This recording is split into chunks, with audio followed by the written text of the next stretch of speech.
not to fall, and he will be the light of the nations and the hope of those whose hearts are troubled. All who dwell on the earth will fall down and worship him, and they will praise and bless and celebrate with song the Lord of spirits. 1 Enoch chapter 48, verses 4 through 5. The modern world doesn't acknowledge, but is nevertheless haunted by spirits, angels, demons, and saints.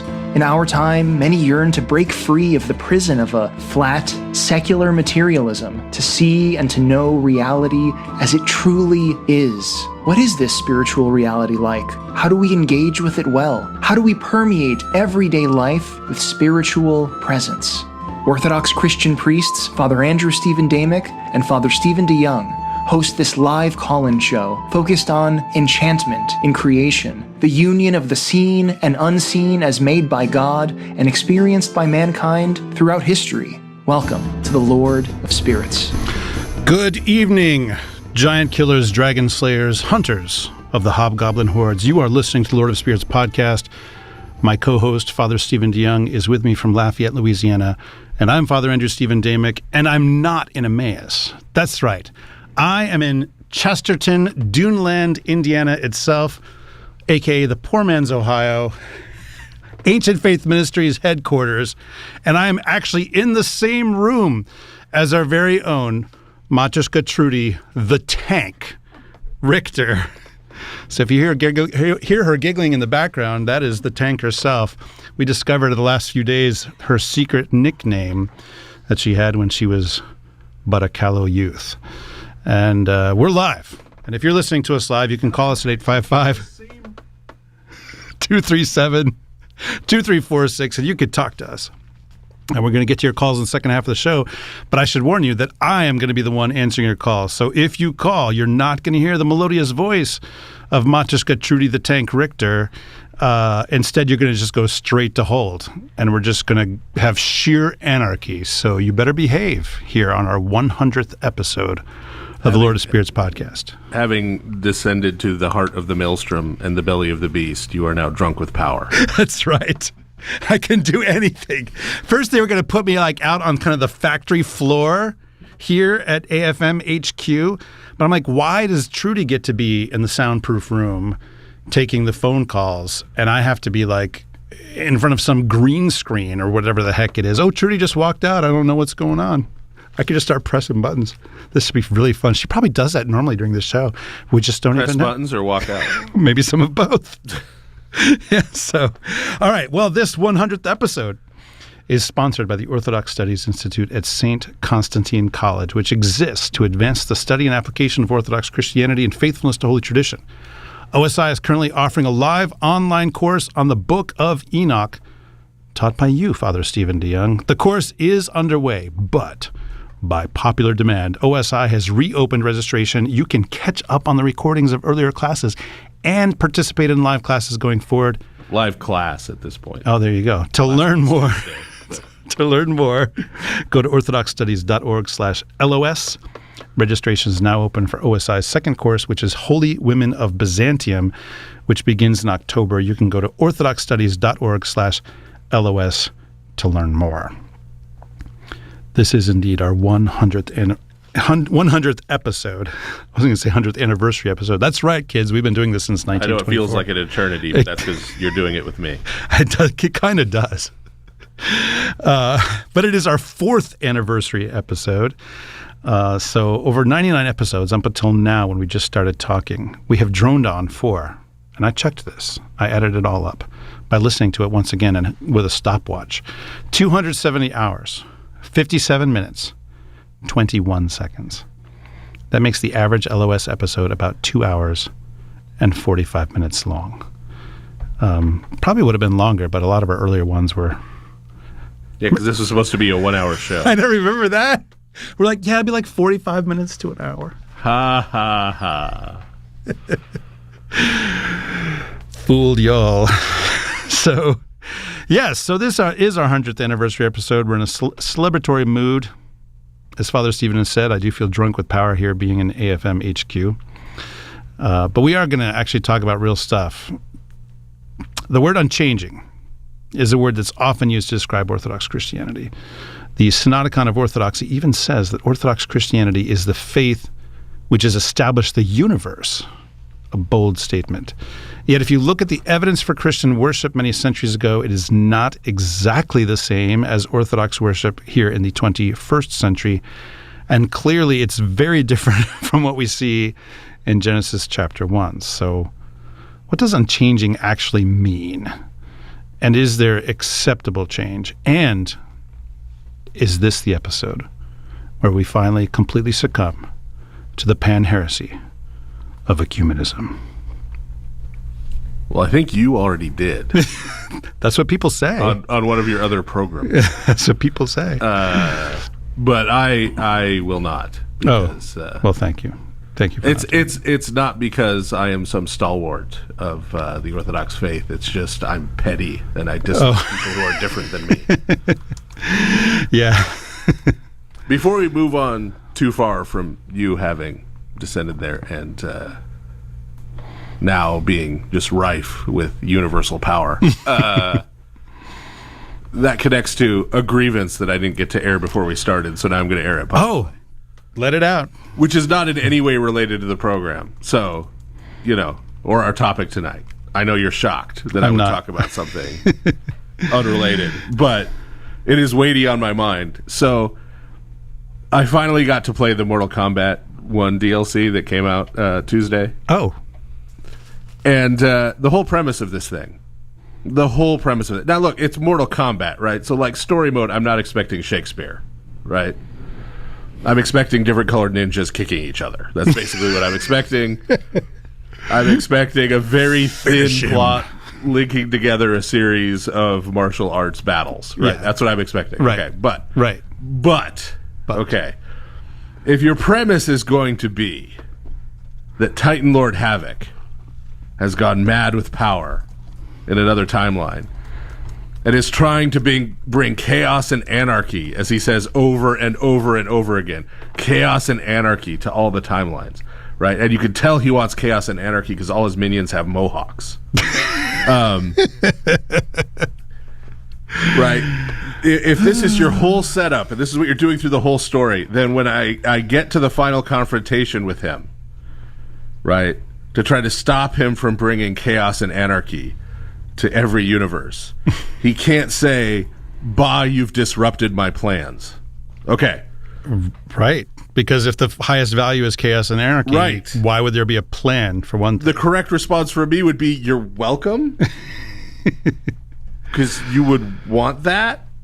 Right. Because that's the goal. It's chaos and anarchy. That's the dream. But he wants it to be his chaos and anarchy, and not theirs. Right, this whole thing has driven me nuts for a long time. Back in the day on World of Warcraft, there was a guild on our server called Order of Anarchy, and it was just like, what? What? Wow. Yes. Just words. Yes. Yeah. Okay, so grievance aired. Okay. I'm sure you've been heard. Yes. Come on, NetherRealm Studios, you can do better. You only have to do slightly better. We set the bar low on these things, right? Yeah. So what we're actually talking about is not related to the Lin Kuei or any other magic-wielding ninja forces / cybernetic conspiracies. Indeed.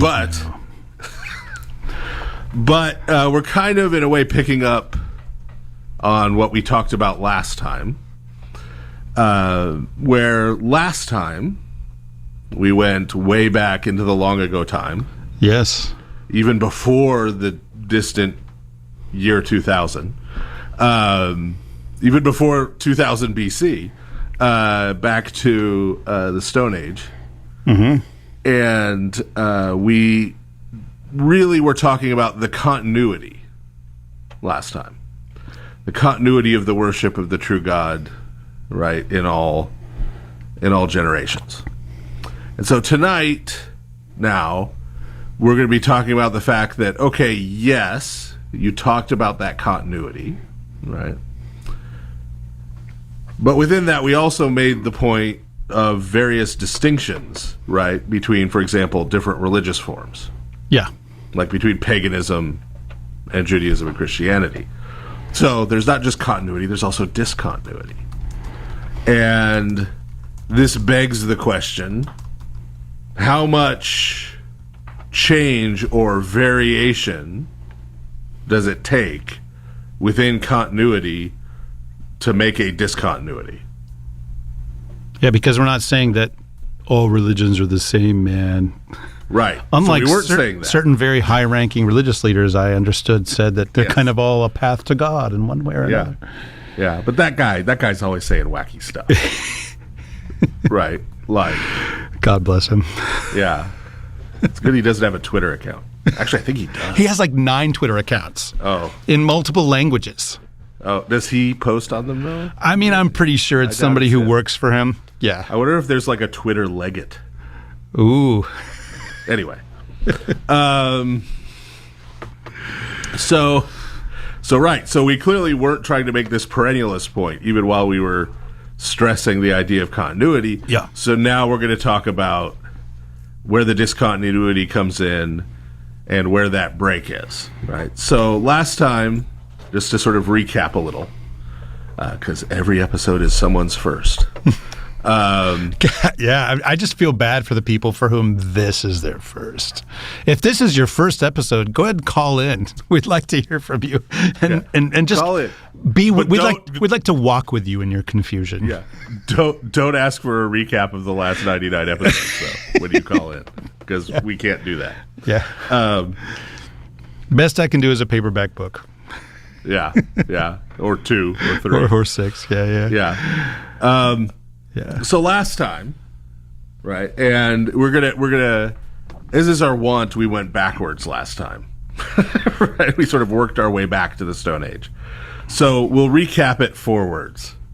That's nice. So not only will this be a refresher, but if anyone is confused by the last episode, maybe this will help. Who knows? Yeah. So we started out talking about humans in hunter-gatherer societies having maintained sort of a conception of the one God who created everything. Yep. Although even within that, you start to see some drift in that one God starts to become a sky god. And once you start getting a sky god, then you're on your way. Isn't that Sky Daddy? Yeah, exactly. The flying spaghetti monster. They had spaghetti, the hunter-gatherers. They found it in the wild. The wet bread. Flying wet bread monster. Yes. No, that you're well on your way to having gods of other things. Once you have a god that you associate as particularly a sky god. Yeah. Right? So there's already drift happening, but we don't have what would later come to be called paganism yet. Right. And we talked about how paganism as such, the kind of paganism that we find being pretty ubiquitous in the ancient world, you find beginning and growing out of the Neolithic Revolution, as people move from hunter-gatherer to agrarian. They start domesticating plants and animals. They start living in one place, growing food. This is where you begin to see, first you see the sort of sky father, earth mother kind of paradigm emerge, and then as life in settlement starts, you start seeing gods of this, that, and the other. Then you start to see sacrifices happening in distinct sacred places, right? Rather than people stopping and building altars as they travel. Yeah, there's like shrines, right? Temples, tabernacles. Well, not people take pilgrimages to, and then become the sites of settlements, permanent settlements. You have still within it, you have the phenomenon of nomadism and people who are living nomadically. Still, when you look at their religion, it's still closer to those earlier roots, right? Which, of course, we as Christians believe is at least closer to the truth. And we talked about how there's also a thread going through here of people who are worshiping the true God, right? And we see that spelled out not just in terms of from Moses on, but even in Genesis, and not just Abraham. Abraham encounters Melchizedek, who is someone living in a pagan society, but who is still worshiping the true God. Which, how does that work? But it just does. That's all we. God preserves a remnant. Yeah, right? exactly. Yeah. Exactly. And so then we talked about the shifts in the mid-first millennium BC, that's referred to as the axial age, these sort of shifts that happen really across the world, shifts that happen both within paganism from sort of the de rigueur paganism of the day to paganisms that are in various ways more refined. Yeah, I think like the way that I kind of works out in my head is it's sort of intellectualizing on some level. You know, you start getting doctrines and texts and this kind of thing to express, as you said, more refined, to express a more kind of verbal, I think, form of religion. Right. Because there is that move to a focus on texts, a more intense focus on texts, a rise in literacy rates, and that does reshape religious practice. Yeah. We didn't get into this last time because it wasn't strictly on topic, but something very similar happens in terms of the shift of religion within Europe when the Reformation happens and you have the printing press. And you have another huge rise in literacy rates. That you again have religion becoming more text-focused and more intellectualized as a result. Right, so that's something that happens. But that happened not only within paganism, but as we talked about, that happened within Judaism, and that's part of what produces what we call Second Temple Judaism, with the synagogue system, with a renewed focus on the text, particularly of the Torah, but then of the other Hebrew scriptures, and then ultimately has continued into Christianity. Right, and so we talked about sort of those shifts, but that within those shifts there is this overarching continuity. Right. So to start out tonight, we want to focus in a little bit on those shifts happening within Judaism. Yeah, yeah. The way we see what we were talking about last time. Last time we were talking mainly about the pagan world and with broad strokes. Now we're going to focus in on how we see this reflected, especially in the scriptures, but also within Israelite religion, Judaism, and Christianity. Okay. So buckle up, everybody. We're doing another massive sweep of thousands. I thought about this a little bit earlier today because I went into Chicago and I went to what is now called the Institute for the Study of Ancient Cultures, but until a year and a half ago was called the Oriental Institute. And I mean, I was looking at artifacts that were literally like 6,000 to 8,000 years old in some cases, or 4,000 to 6,000. I don't know, but I mean, it was, you know, like I could hear Carl Sagan in my head saying billions and billions. Yeah, it's not that old. It's not that old. It's not that old. But, you know, it's that sort of level of historical scale that you just can't, you just really can't imagine it, you know? Yeah, and yet they're human artifacts. They're human artifacts. They're it was humans crazy. like us who made them. Yeah. Crazy. It was Not aliens. Wild to see. Like the newest stuff in there was from, I don't know, like AD 800 or something like that. But the vast majority and I have to say to everybody, by the way, since I'm mentioning this place, if you're in Chicago, you should check out this museum because it's basically a Lord of Spirits museum. I mean, it kind of is. Have you ever been to it, Father? I have not been there. Oh, you should totally. I mean, and it's not big either. Like you can look at all at a fairly leisurely pace within the space of just a couple hours. But a lot of the cultures that we talk about on this show are represented in that museum. So if you're in Chicago, people, go have a look. And actually, having listened to this show, you will find it to be a rather rich experience versus just walking in there cold without any talk of things like a Lamassu, which they have one. Yeah. I did send you a photo of me standing in front of that thing. Standing in front of, yeah. Yes. Fortunately, you weren't posed in a goofy way. No, I don't. Yeah. I mean, I was standing literally in the front of an image of someone else's lesser gods. So, yeah, no goofy poses. So, also, if you're in Chicago, you should go and get muffins from Mindy's Bakery. But duly noted. Just as an aside. Muffins from Mindy's. Yeah. So these shifts, as we said, are not just present out there in the pagan world, but they're present within Judaism and then with Christianity. And yet, right, and this is why we're focusing here, we're going to say there's a continuity, right? A very real and strict continuity. That's pretty daring. From Genesis through Revelation and into, right, Christianity. Yeah. Right. We're not going to say these are different religions, right? It's one religion. There are shifts that happen. These shifts we've been talking about are reflected in there. And so that's why we're now sort of refocusing on this. When we're talking about what is the latitude, how do shifts happen, is every shift a change, is every change a break? I feel like these are song lyrics you're quoting, but I'm pretty sure they're not. Like, wait, I'm never sure when you're quoting lyrics. So, because you speak poetically very naturally. That's what you're. I also dig in the crates. That's true. For references. Yes, so, yes. People for centuries will puzzle over what I've created here.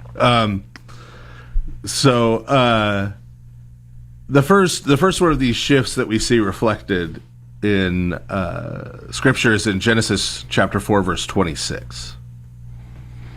So we're not starting in Genesis 1:1 this time, but close, a couple pages. And that's in the genealogy of Seth, one of the genealogies there in Genesis 4. Genealogies are everybody's favorite thing in the Bible.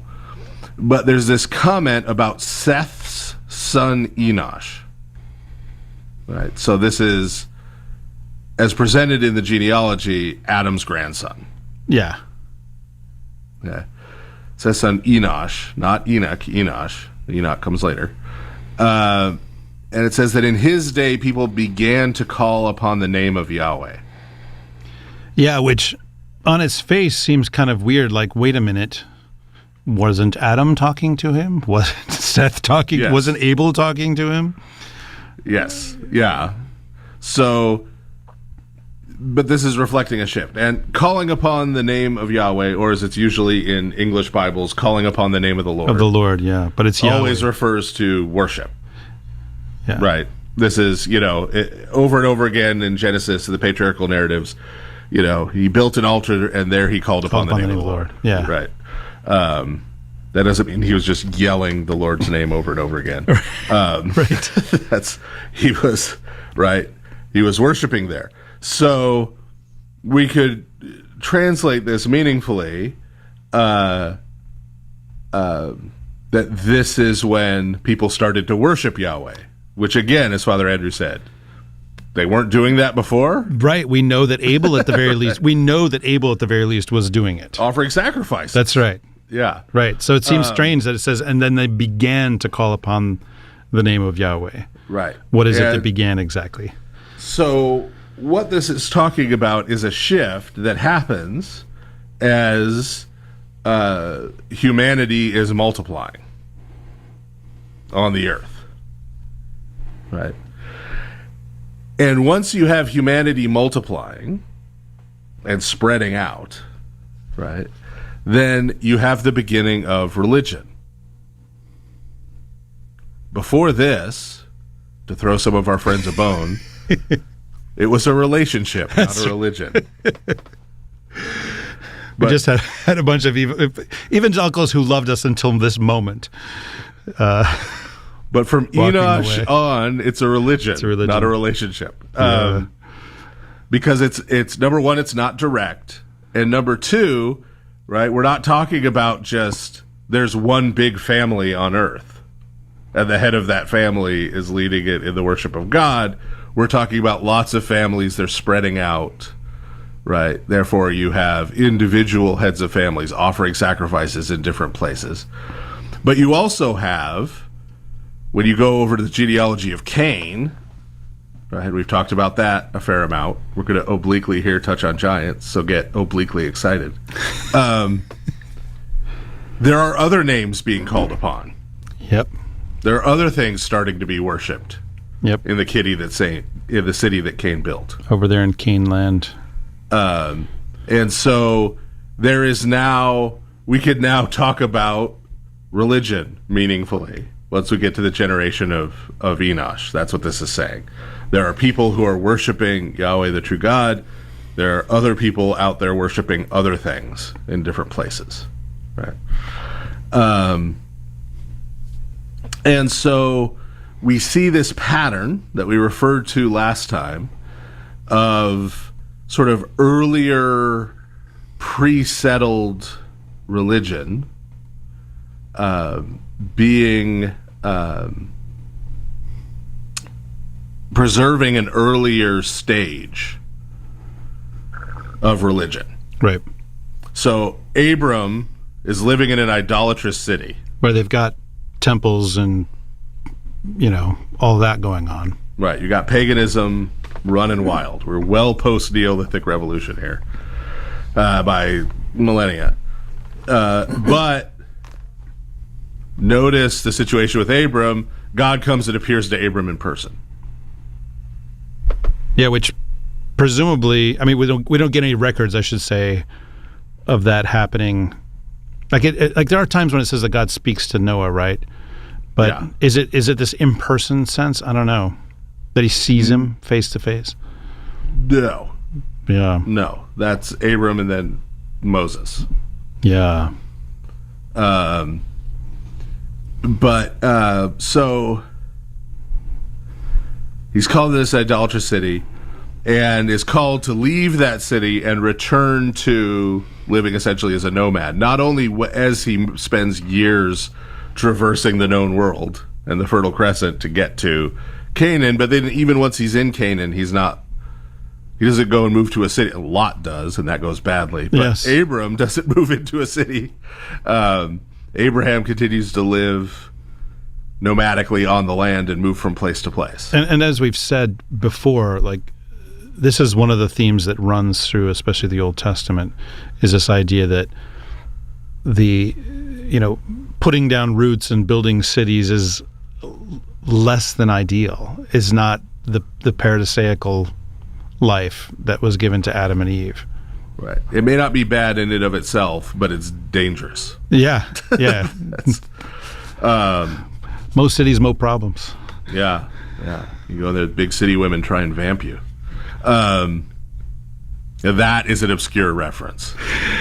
In fact, if you get that reference and you can tell me who said it on television, call in. Don't call in with guesses. I'm actually looking at the phone right now to see if it's lighting up. You have to know. And you can't Google it, people. You can't Google it. You have to know who said that and where. And so we see this pattern then in Genesis, that the places where the worship of the true God is preserved, right, is among the Abrahamites, right? Like the Midianites, like Jethro, Moses' father-in-law, has preserved the worship of the true God, right? And some of the Edomites have. But not all of the Abrahamites even, because very quickly we see, as we go through the Torah, that the Moabites, now that they've come and settled in the land that God brought them to, according to Deuteronomy 2, the Moabites start worshiping Chemosh, the moon god, and other pagan gods. And I saw some of that stuff earlier. I saw Moabite texts on cuneiform tablets and Shemesh stuff at that museum. I'm telling you guys, it's like a Lord of Spirits museum. I'm getting no kickbacks for this advertisement, by the way. Yeah. I just had a very good time at the museum. Now, the British Museum is better. The British Museum, also farther away, is possibly the greatest museum in the world. Yeah. but much farther away. Yes, yeah, a little more effort, and not guilt free, given that everything there is kind of stolen. Indeed, there's a whole like plaque or sign at the front of this museum here in Chicago that actually kind of apologizes on some level for the fact that they have a bunch of these artifacts, but explains like the laws at the time had an arrangement where, you know, some artifacts were allowed to those doing the excavations and then some were given to the host country. So it was like sort of giving an explanation of like, no, we didn't steal all this stuff. We had a deal. That's right. We had a deal. We had a licensing agreement. Yeah. Accepted the terms and conditions. So now Disney gets to kill your wife. Anyway. Living here in 2024. Yeah. So, yeah. So, and as we mentioned, right, right? So on the one hand, right, you see the Moabites once they settle. And this is, of course, the big warning in Deuteronomy to the Israelites, is that God telling them, not really warning them, he's kind of just telling them what's going to happen, that once they come into the land and they settle down and they plant their crops and they plant their vineyards and they're living in their cities, that they'll forget about him. Yeah. Because they don't need him anymore. They're not dependent on him anymore. They'll fall into the paganism, right, of the world. But even that is not a given. Because as we mentioned before, Melchizedek is the king of a city, right, the city of Jerusalem. And he's keeping it real. And he still is worshiping the true God. He's still worshiping Yahweh when Abraham gets there, right? So it's not a foregone conclusion that city folks will get in trouble, but it's clearly it's dangerous, right? It's more difficult. And there's a tendency. I have to say now, by the way, like this is already the most unusual Lord of Spirits episode ever, because instead of being by myself in a dark room, as I mentioned earlier, I am sitting across from Trudy the Tank Richter, but I'm also now next to the CEO of Ancient Faith Ministries, Huri Melinda Johnson, who's waving in a vigorous way that none of you can see. But nonetheless, it is true. And so, yes, this is a group effort here. So you have this feeling that you're being watched. I am literally being watched and listened to. And this is the most ridiculous thing ever, because everyone knows I'm the one who needs the supervision, not you. I know. Like, you're kind of fine on your own recognizance. I'm the one who's going to get us into trouble. Clearly, we can't trust your wife to keep an eye on you. I do this from the church. She's not even here. I don't think she even listens half the time. She's done with me. Like, I've heard you talk all day. Like, I don't need any more of this. Exactly. This is my break. I've heard. Go to the church and talk to everyone else. I've heard of all this. Yeah. Yeah. So. Yes. Yeah. I am. Can confirm. Yeah. Anarchy in more ways than one. And I don't even have a plan. So. We talked about last time, right? So that the axial age, there is this shift that happens also that sort of produces Second Temple Judaism, right? That we see a shift from what's called ancient Israelite religion after the exile, the return of the land. That's a product of things that happened in the exile, product of the shift in status. Big focus on the Torah, like Josiah, all that stuff, everybody. Josiah was way before this, but anyway. Yes. But I mean, it's emblematic of this idea, right? Of this renewed focus on texts and so forth. Sort of. Yeah. But so after the return from exile, now Judah is no longer an independent kingdom. It's Judea. It's a Persian province. A shadow of its former self. Then a Greek Seleucid province, and then a Roman province. But there's this shift where you get the emergence of the synagogue system that happens, and the corresponding emphasis on texts and the public reading of texts and of scribal activity and copying and studying and mastering the texts. And this then also, this literacy emphasis then also produces as an emphasis on putting things in writing.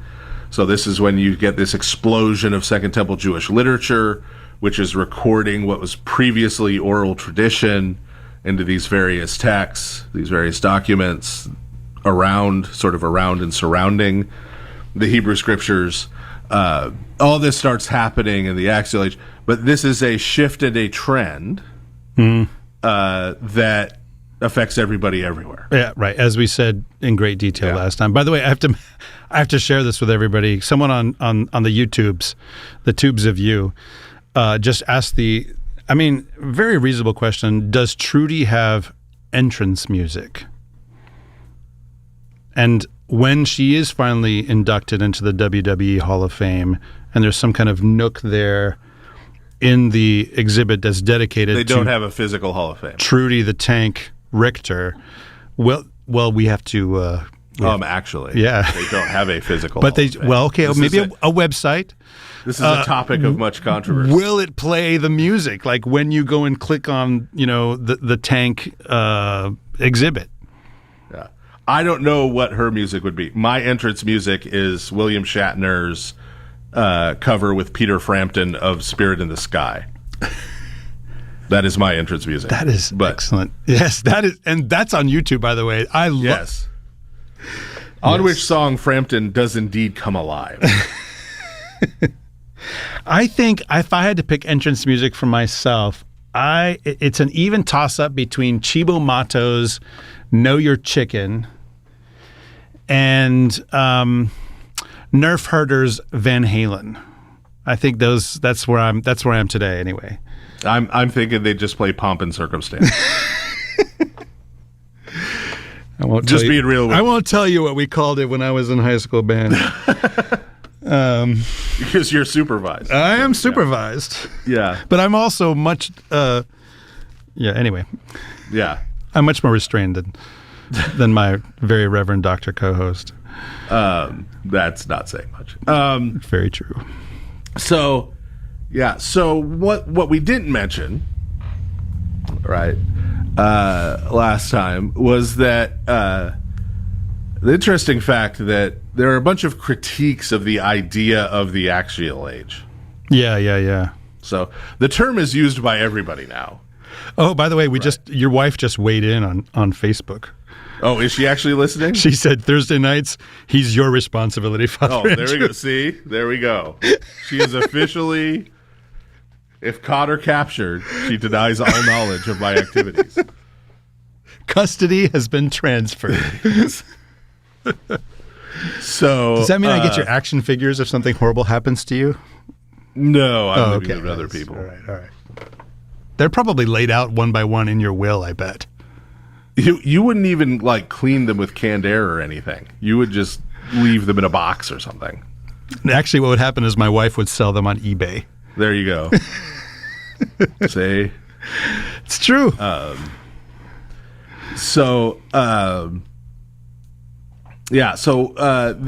Everybody uses the phrase the axial age now to refer to the same thing, to refer to the same period. Everybody. Everybody. Might be a little broad.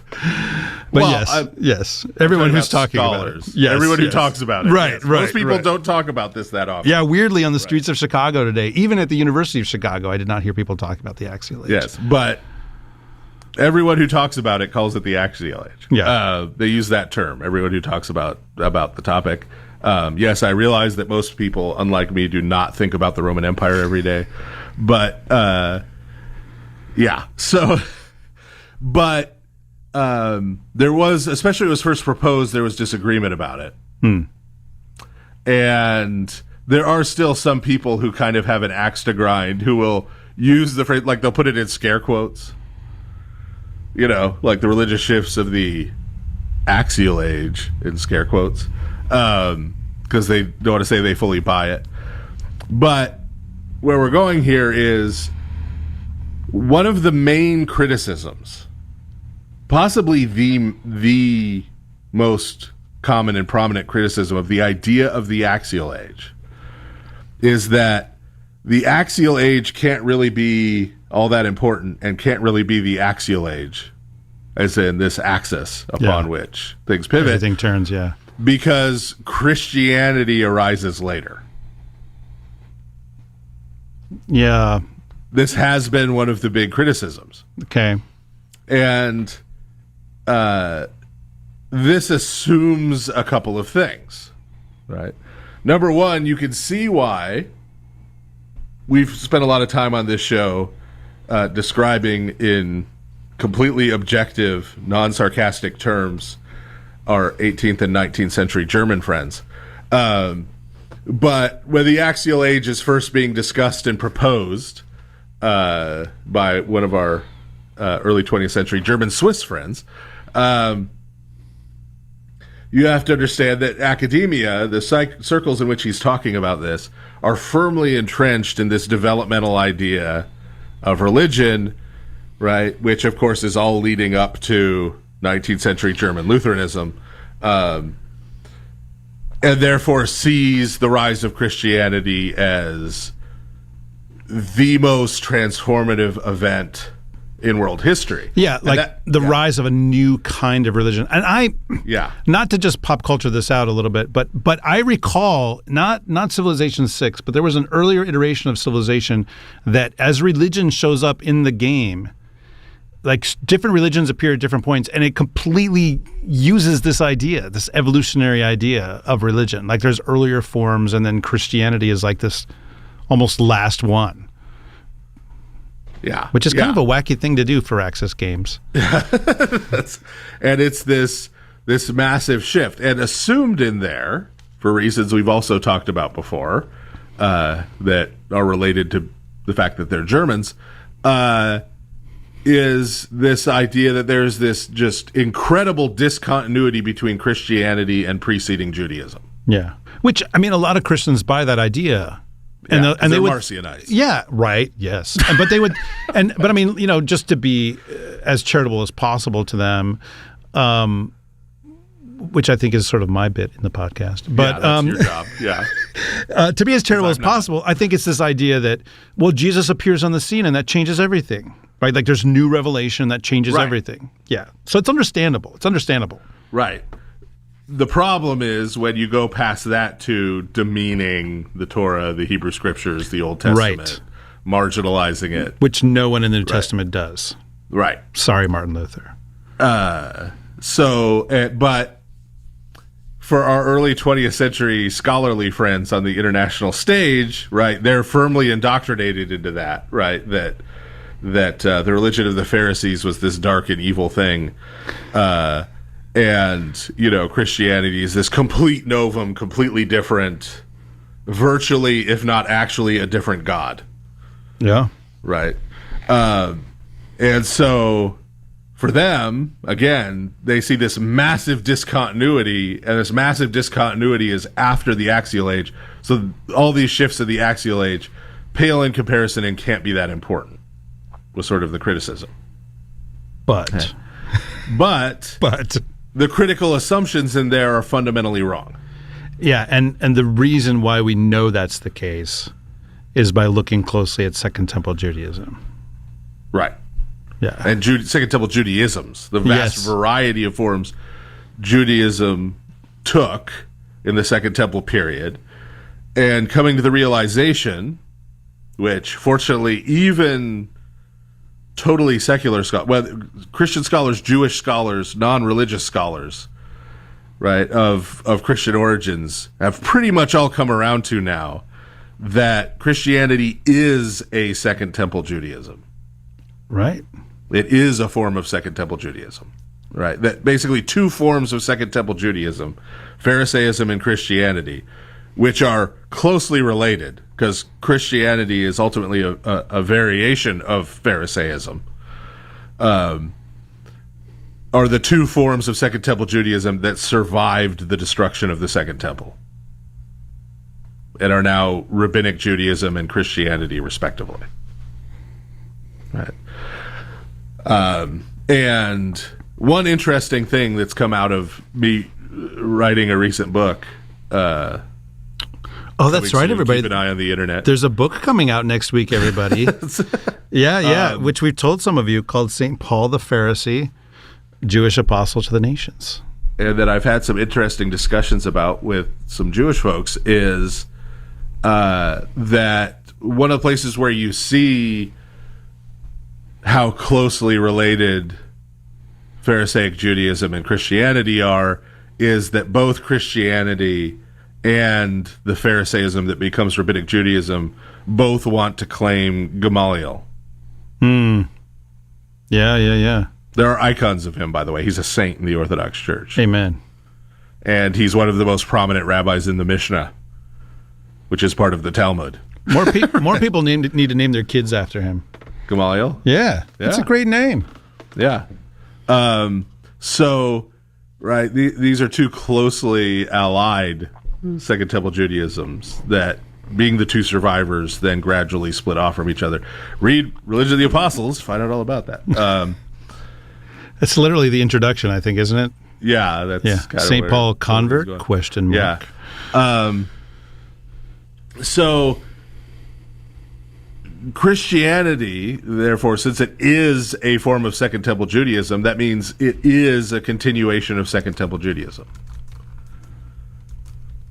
Right? It is fundamentally the same thing. Right? Now, that is not to say that the coming of Jesus as the Messiah is a small thing or unimportant. Right. Right? Obviously, it is the most important thing to ever happen in history, right? But we're talking about something that was anticipated and expected and prophesied and believed about for centuries beforehand within Second Temple Judaism. Yeah, it didn't come out of nowhere, which is why Jesus very rightly is chiding people all the time, like, hello. Yeah. That if you knew Moses, you would know him. Right. And then Christianity's focus upon it is a reflection upon it having happened, right? So, yes, you move from anticipation of this event happening to reflections upon this event having happened. But that's a passage of time. Right. That's not a change in the religion. Yeah, it's not a new religion. Right. So, yes, this temporal transition has happened. Right. But that's it. And so the reason we took the time to come back and do this here at the beginning of this episode, which, yes, technically we're still at the beginning of this episode, as these things go for us. That's true.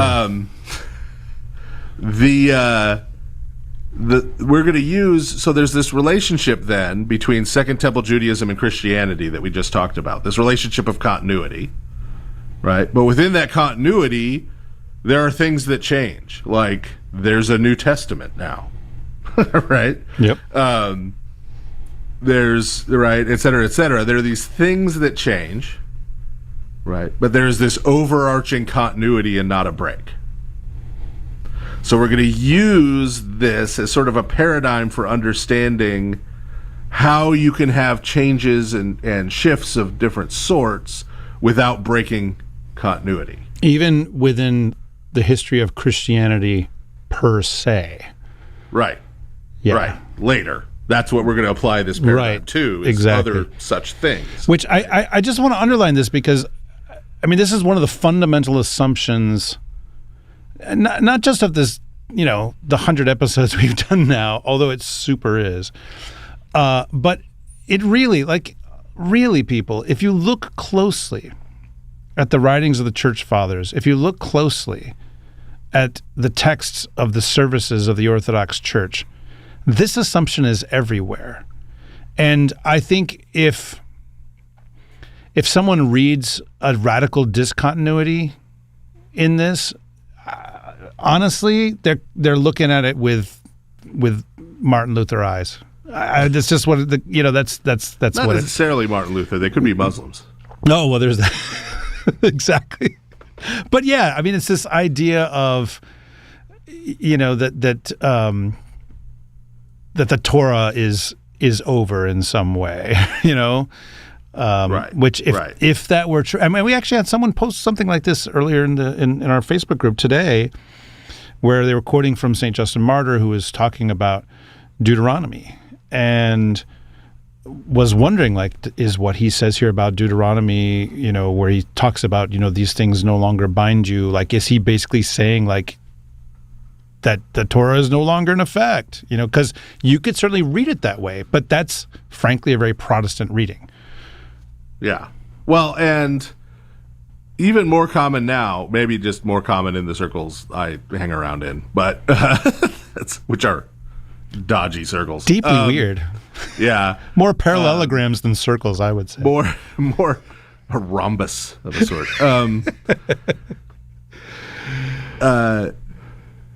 It's less of the Old Testament, New Testament discontinuity. Because I think, we settled this with Marcion. We settled this in the beginning of the 2nd century, right?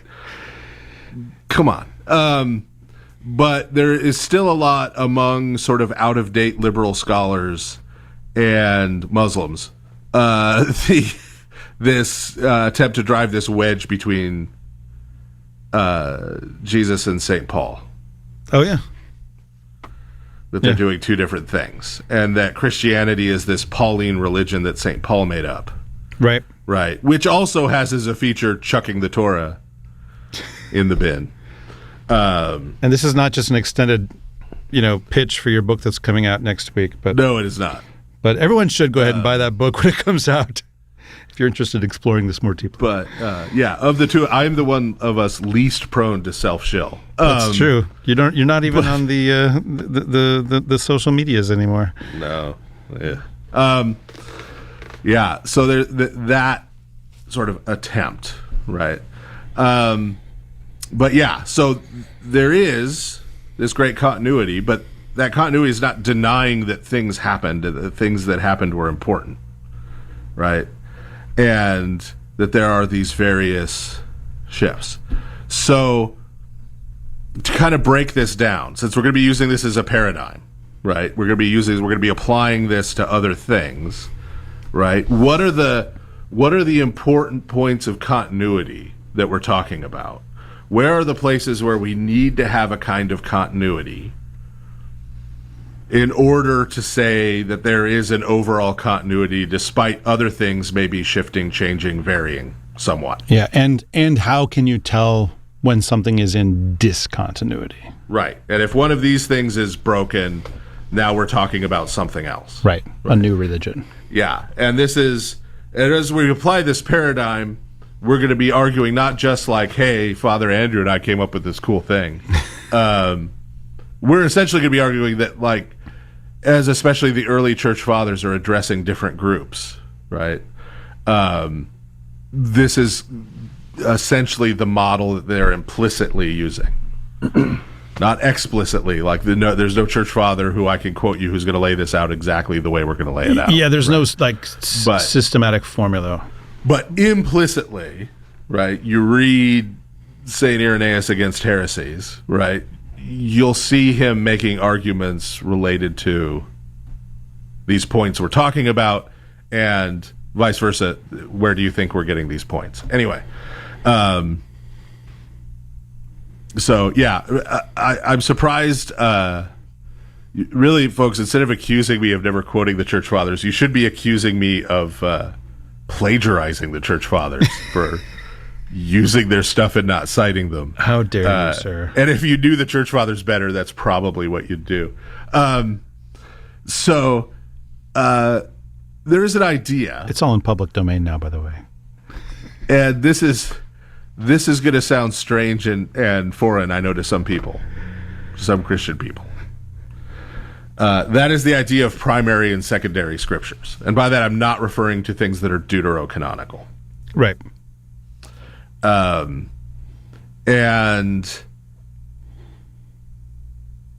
I think the reason people aren't used to thinking this way is because of the deep impact that sola scriptura has made on, right, the American culture and, Northern European culture more broadly, where it's spread throughout the world, where scriptures are scriptures and everything that's not scripture is not scripture, and that's it, right? But this isn't the way scriptures have functioned in the history of Judaism and Christianity. Right. There are primary and secondary scriptures within the canon. So it's pretty hard to argue and be taken seriously by anyone, that the Torah doesn't occupy a special place within Judaism and all the way through, right? That it is in some way the primary scripture, and then the rest of the Hebrew scriptures are sort of secondary to it, because they're all in different ways reflecting on the contents of the Torah. Yeah, commenting, applying, right, regurgitating, right, seeing history through the lens of it, or applying it, or interpreting, it, right, right, and so you have this relationship, and we have built into our liturgical forms a similar relationship within the New Testament. Oh, sure. I mean, just look at set the content aside. Just look at the way the Gospels are treated in the services, and look at the way readings from the Acts and the Epistles are treated in the services. Right. It's not the same. And it's very obvious, right? Like if someone walked in who knew nothing about Christianity and they heard the one reading where someone just gets up and does it, and generally in the Orthodox Church, someone who's not even Orthodox can do the epistle reading. It's theoretically possible. I know. There's a bunch of people clutching their pearls right now, but I will give you an ancient example just so you can let go of those pearls, so they can be passed on to your grandchildren. It was possible in the early patristic period. Actually, I hesitate to use that phrase, but you know what I'm talking about, like 4th, 5th, 6th century, to tonsure a catechumen as a reader. Like the guy was designated as a reader, and yet was not even a Christian, an Orthodox Christian yet. He'd not even been baptized yet. But he could be a liturgical reader in the services. Now, I'm not saying that we should do that now, but I'm just saying that this is a thing. This is a thing. Yes, and this is commonly done throughout the Orthodox world. It is carried over from the fact that in synagogues, guests are frequently invited to do the Haftorah reading, not the Torah reading. A visitor. Yeah. Not the Torah reading. Right? They don't get up there and touch the Torah scroll, okay? But the Haftorah reading, a non-Jewish person, right? And we've continued that trend. And people sit for it. Everyone stands for the gospel. Only clergy read the gospel book. There's a procession with the gospel book, just like there was a procession with the Torah scroll. Placed in the middle of the altar. Yeah, right. Yeah. This is just the case. Veneration of the gospel book. And the New Testament is seen as working fundamentally the same way. You have the Gospels of our Lord Jesus Christ, and then you have the epistles, which includes, the Apostolikon, the apostolic writings, right, with all the rest of the New Testament writings, which are interpreting and applying the birth, life, death, resurrection, ascension into heaven, enthronement of Christ. Right? That's what they're doing. That's what St. Paul says he's doing. Right? He's going out and preaching Christ and him crucified. He's preaching about he's preaching the gospel. He's preaching the contents of the gospels. Right? This is why it's traditional for homilies in most cases to be about the gospel reading. Indeed, that's what the word means, homilia. It means the same. Yeah. Literally, that's what it means in Greek, is the same. He's now going to say the same thing, but in different words. Right. And now that doesn't mean that they're not scriptures. It just means that within the scriptures, there are these relationships. Yeah. Right? So St. Peter already calls St. Paul's writings scriptures. St. Paul's letters. And that's while he's still alive. While he's still alive, still writing them at the same time. Right? So how does that work? Right? Well, this gets into how Second Temple Jewish writing worked in general. Right? Second Temple Jewish writing in general. We talked about within the Second Temple period, there's this burgeoning of all of these other texts sort of around the scriptures that are putting down in writing things that previously had been oral traditions surrounding the scriptures. Right? And these texts, right, were read and used and were treated as holy books by different communities, right? But they were always on the level of, here is how we interpret and apply the Torah, in most cases, within our community. Right? And so, for St. Peter, right, looking at the way St. Paul's letters were functioning within the Christian communities, the churches, in all of these different cities, right, he saw them functioning as that kind of scripture. Yeah, he's not saying, I am St. Peter, and therefore I solemnly canonize the writings of my fellow apostle. These texts. Yeah, he doesn't give a list. Yeah, it's like, oh, yes, I see you guys using them this way. That's what they are. Right. And so he understands that's how a certain type of scripture is used. Right? And so he recognizes that. That is in keeping with, right, what went on in Qumran, the Dead Sea Scrolls. One category of the text is sectarian texts. Oh, I saw a piece of a Dead Sea Scroll today. Yeah. That was really cool. I sent Father Stephen a photo of it. I was like, it's a Dead Sea Scroll. Well, a fragment of one. Yeah. Yes. Yeah. A bit. Yeah. A chunk. Right. And those texts were for the organization of the community, right? So they had this category. And this is an existing category. But those texts that are constitutive of the community, right? They're how St. Paul's epistles are how those early Christian communities came to be organized in terms of their leadership, in terms of their worship, in terms of their way of life. All of these things, right, are being organized in through these texts. So this is one category of continuity, right? Are we using the same texts? This is why it's so important that you don't throw out the Old Testament. Because if you do throw out the Old Testament, you're now a new religion. Congratulations. You're a Marcionite heretic. You're not Judaism or Christianity. You're something else. Yeah. So having this same formative body of scriptures, right, is part of the continuity. Yeah. You also have a continuity of forms of worship, right? Now, people may point at this and say, people of a certain bent, and say, well, wait a minute. Second Temple Jewish worship, they're offering animal sacrifices in the temple. And only there, only in that one geographic spot. And Christianity isn't doing that. We're not going to get into the whole argument about the Eucharist being a sacrifice right now, right? I've got a published journal article on that. Go read that. Right? But a couple points, right, about that. Things you may not have heard, actually. Yes. So number one, there were already within Second Temple Judaism forms of Second Temple Judaism that were doing temple things outside the temple in Jerusalem. Everybody get up off the floor. Yeah. I know this is a little shocking.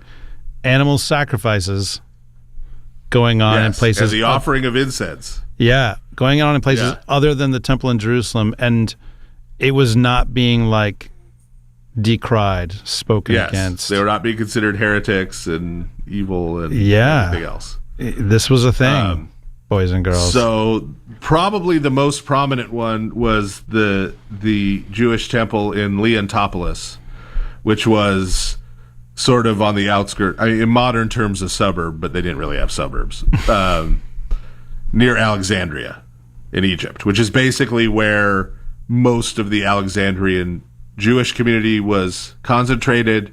What was Leontopolis is now referred to as Tel Yehudi, the Hill of the Jews. How about that? Because there's still that connection there. And there was a temple there to the God of Israel. And it didn't even look like the temple in Jerusalem. It was an obelisk. I'm still trying to picture that in my head. Like, how does that work? Because an obelisk is mostly like the Washington Monument. Yeah, it's an obelisk. They got a door in the bottom. Okay. Right, and the bottom floor is the temple proper. Okay. Where they go in and burn incense. All right. There's two hanging lamps on either side of the door. when you go in, it had been a temple to Bast, the cat god. But when the Jewish community came to predominate in Leontopolis, they turned it into a Jewish temple, and they justified it using the Psalm verse that talks about there being an altar of incense to God in Egypt.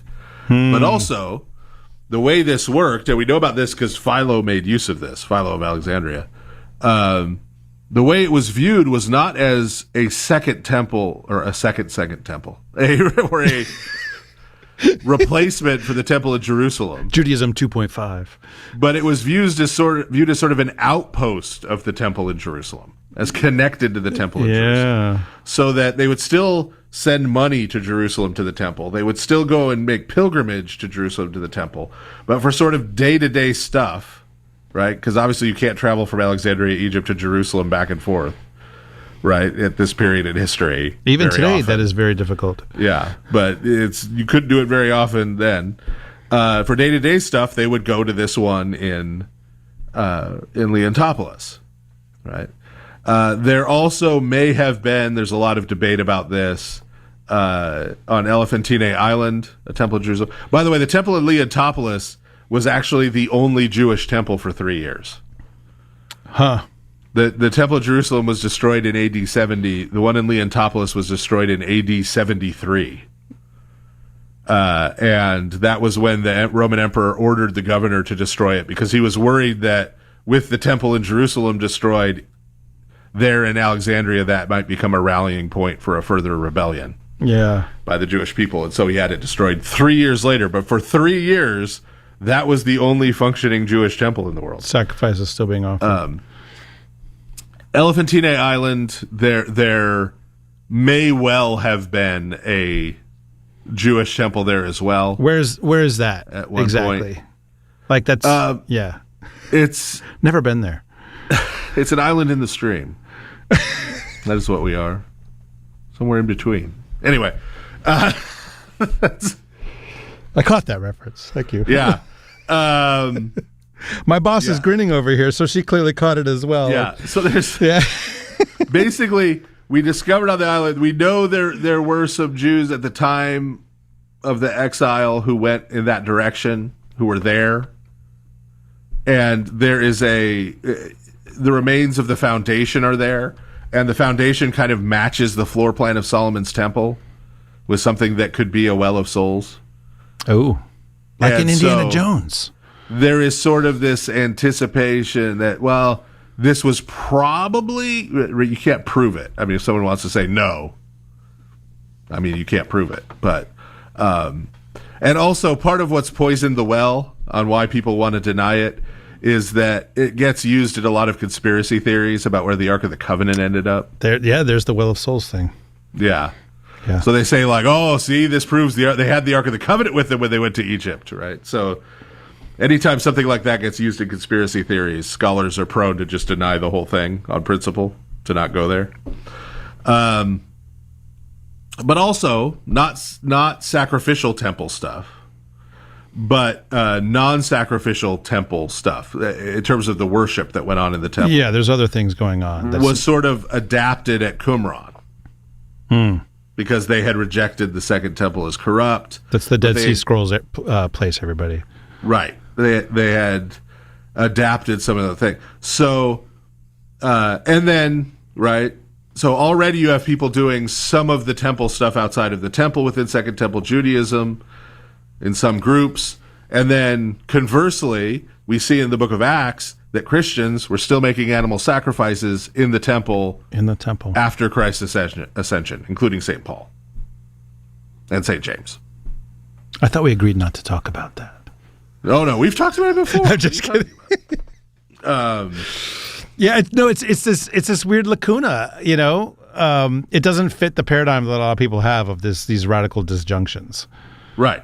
Yeah. Right. And so what you actually see here again in worship is a continuity from Second Temple Judaism.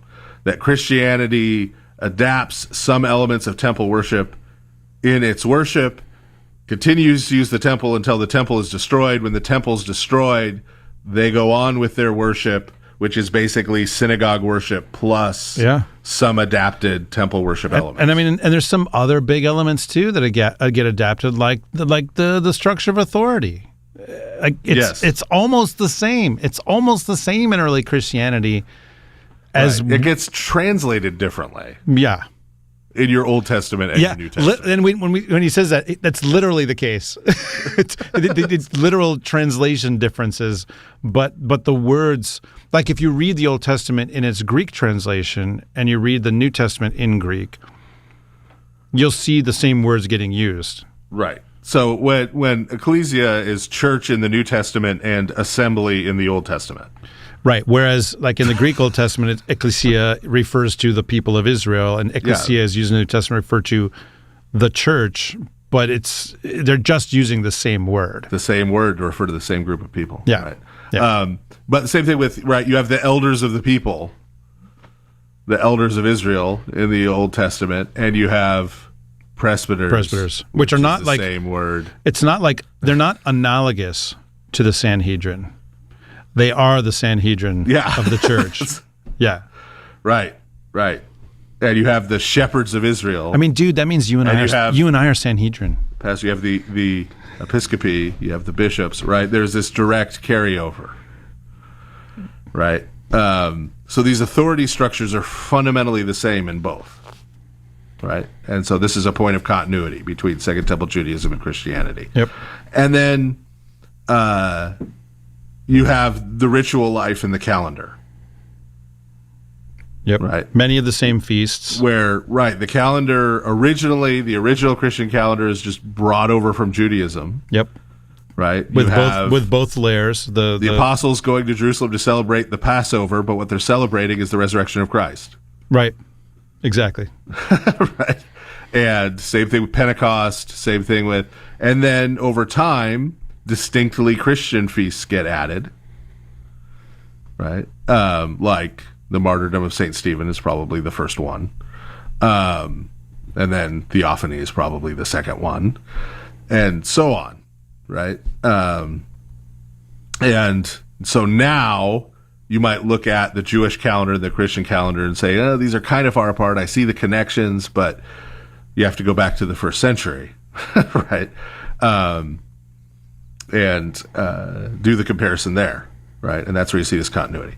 So we just described, and we've given this as an example, right? There is, right, a form of Second Temple Judaism that becomes known as Christianity, first at Antioch. And it has continuity with the Second Temple Judaism that came before and ancient Israelite religion, even though if you look at, like, you come to a divine liturgy and you go in your time machine back to the tabernacle in the wilderness, the two things you see are not going to be identical. There's going to be a lot less blood at my parish this Sunday, for example. Not like last Sunday, or just kidding. But there are right, but there's this continuity, but there are also shifts and movements, right, and the passage of time, right, and different social and cultural settings. Yep. Right. So you can have this overarching continuity within these shifts and changes, right? So that's where we're starting, setting up this paradigm. Now we're going to talk about, in the next half, are we going to have a clip? We are going to have a clip. But before we do the clip, I'm not throwing to the clip yet. And is it Clippy? Is it that little guy with the... Anyway, no. I think he was fired. I miss the little guy, frankly. I was never an MS Word guy. But we're gonna in the second half, we're gonna take this kind of paradigm and really show how this was applied. Yeah. In the early church to a few different groups. And then in the third half, we'll get into how we might apply it today. Yes, indeed. So in honor of our 100th episode and our 4th anniversary, many of you have clamored for clips. Is there a clip clamor? There is a clip clamor from the conclave of See, I'm trying to come up with a further alliteration, but it's not coming to me. But Clip Clamor sounds like a really bad supporting character in a 1940s comic book. Wow. I'm imagining. Yeah. Well done. Yeah. So many people have asked, like, could you like create a clips channel or something like that? And who knows? Maybe I'll be able to prevail upon Simon, our manager of the Tube of Views, to do that at some point. But in honor of this 100th episode, this centenary of Lord of Spirits, we have put together a few clips that we think you might enjoy. And so I'm going to ask Trudy the Tank Richter to play the first of these 3 clips, and then we're going to go ahead and take our first break. So, and if you don't enjoy them, too bad. The show's free. Too bad. No one's making you listen to this. What are you doing show's here? Free. Get what you pay for. What's all this hate listening that's going on? Anyway, all right. Give us the dream harp there, Trudy.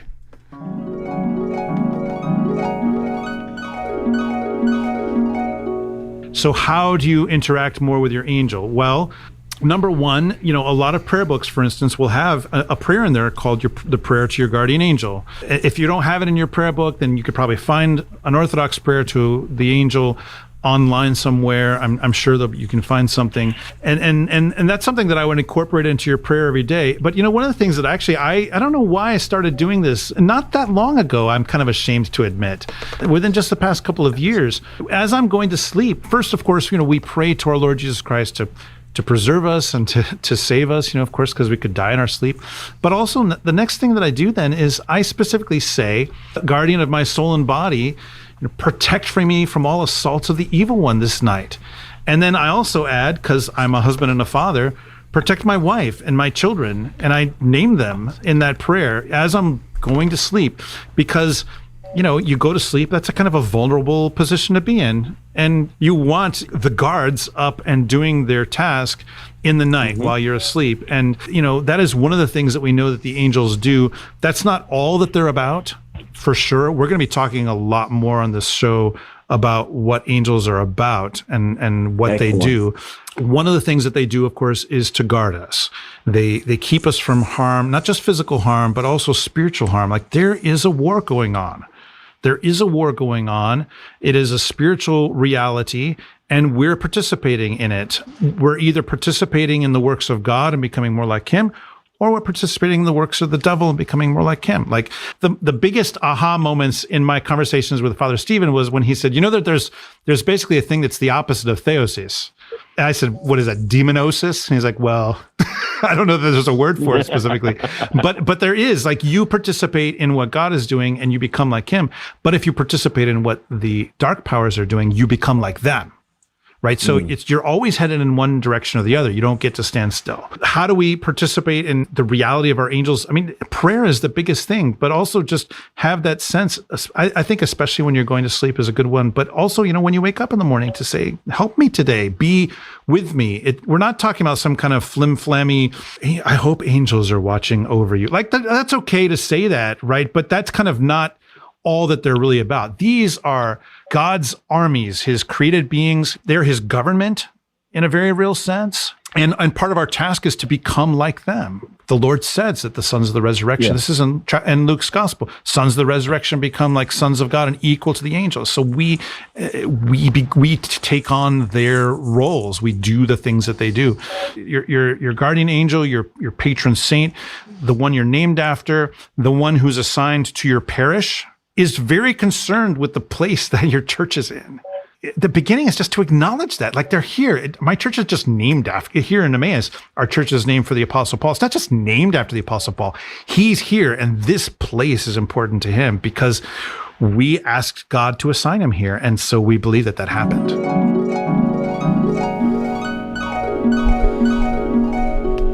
Love that dream harp, huh? Man, you used to drink a lot of caffeine. Yeah. Your amps are like at 11, man. That was serious. It's true. Yeah, it's true. It's true. All right, people. Well, we're going to go ahead and take our first break, but give us a ring. And like I said, since there's no screening of calls tonight, we're just doing it raw, with no processing here in the studio. So give us a ring. We'd love to talk to you about whatever is on your mind. So we're going to take our first break, and we'll be right back with this 100th episode of the Lord of Spirits. Father Andrew Stephen Damick and Father Stephen DeYoung will be back in a moment to take your calls on the next part of the Lord of Spirits. Give them a call at 855-237-2346. That's 855-AF-RADIO.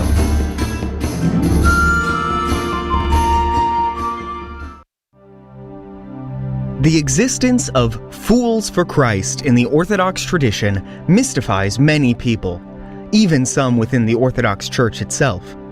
People often wonder what purpose these sometimes comical and oftentimes tragically misunderstood saints serve in the life of the Church, especially given their unconventional and seemingly bizarre behaviors. In Holy Fools by Oswin Creighton, we begin to gain a better understanding of these saints' curious manner of serving Christ, as we learn about the extraordinary lives of 20 of the most well-known fools for Christ in a series of brief hagiographies. Available now at store.ancientfaith.com. Again, that is store.ancientfaith.com. We're back now with the Lord of Spirits, with Father Andrew Stephen Damick and Father Stephen DeYoung. If you have a question, call now at 855-237-2346. That's 855-AF-RADIO. Hey, we're back. Thanks for that, Voice of Steve. I don't know, should we just hang up our hats since we have done 100 episodes by the end of this evening? What do you think, Father? I mean, maybe. Maybe? I mean, I had people ask me whether the last episode was the last episode, and it was. We could have a surprise last episode. You know, I want to have a surprise last episode, a la I know you the do. last issue of The Walking Dead, but cooler heads will probably. That's right. Most of us are not as frankly mean as you are. Yeah, right. You know, last episode, I talked about Richard Rollins and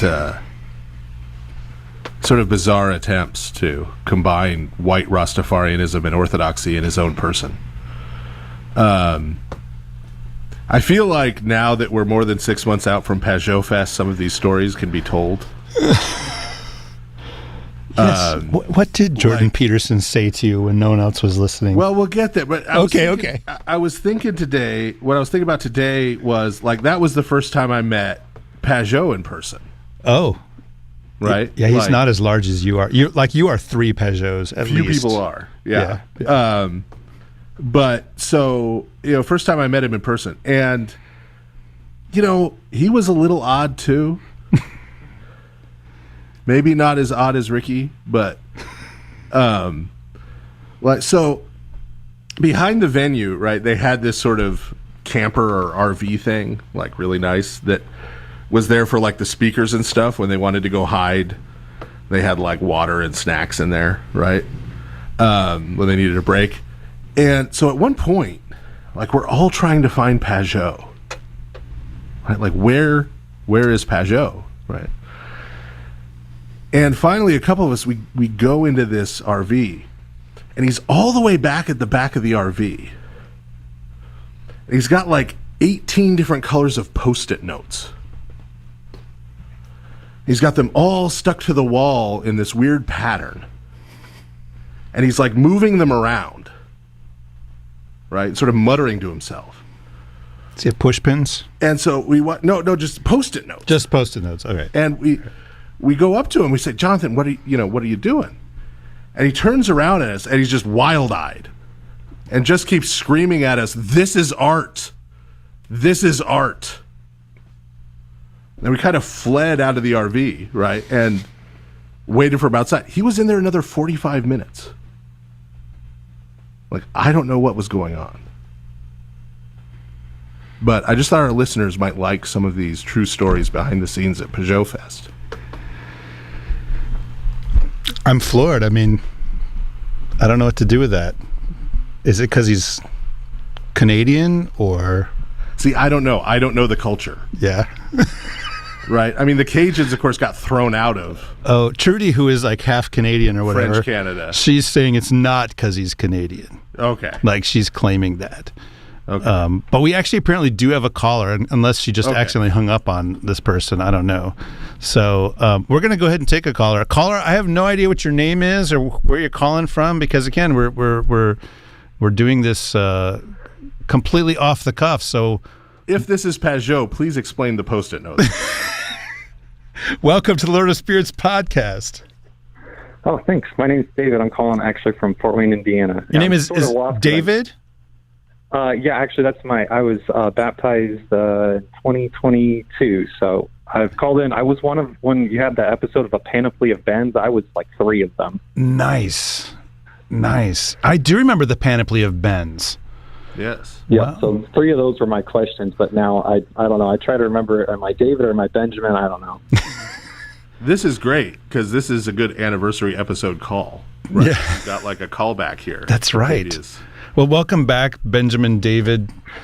Yeah, this sounds like internecine, early Jewish tribal fighting. So this is great. This is perfect. Yeah.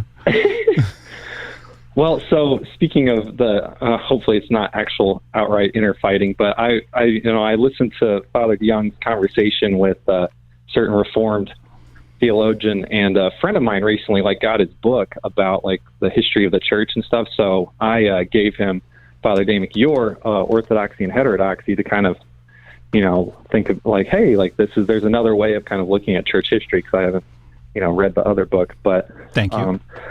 When I, yeah, so I did watch one of this guy's video about kind of I think he was talking about the infallibility of the scriptures, and he was going in a bit about what does the Bible say about tradition. There's a couple of verses, and he was saying, well, basically, we have no idea what those traditions were, when he was talking about holding fast to the traditions. And so, but he kept wow, what a punt.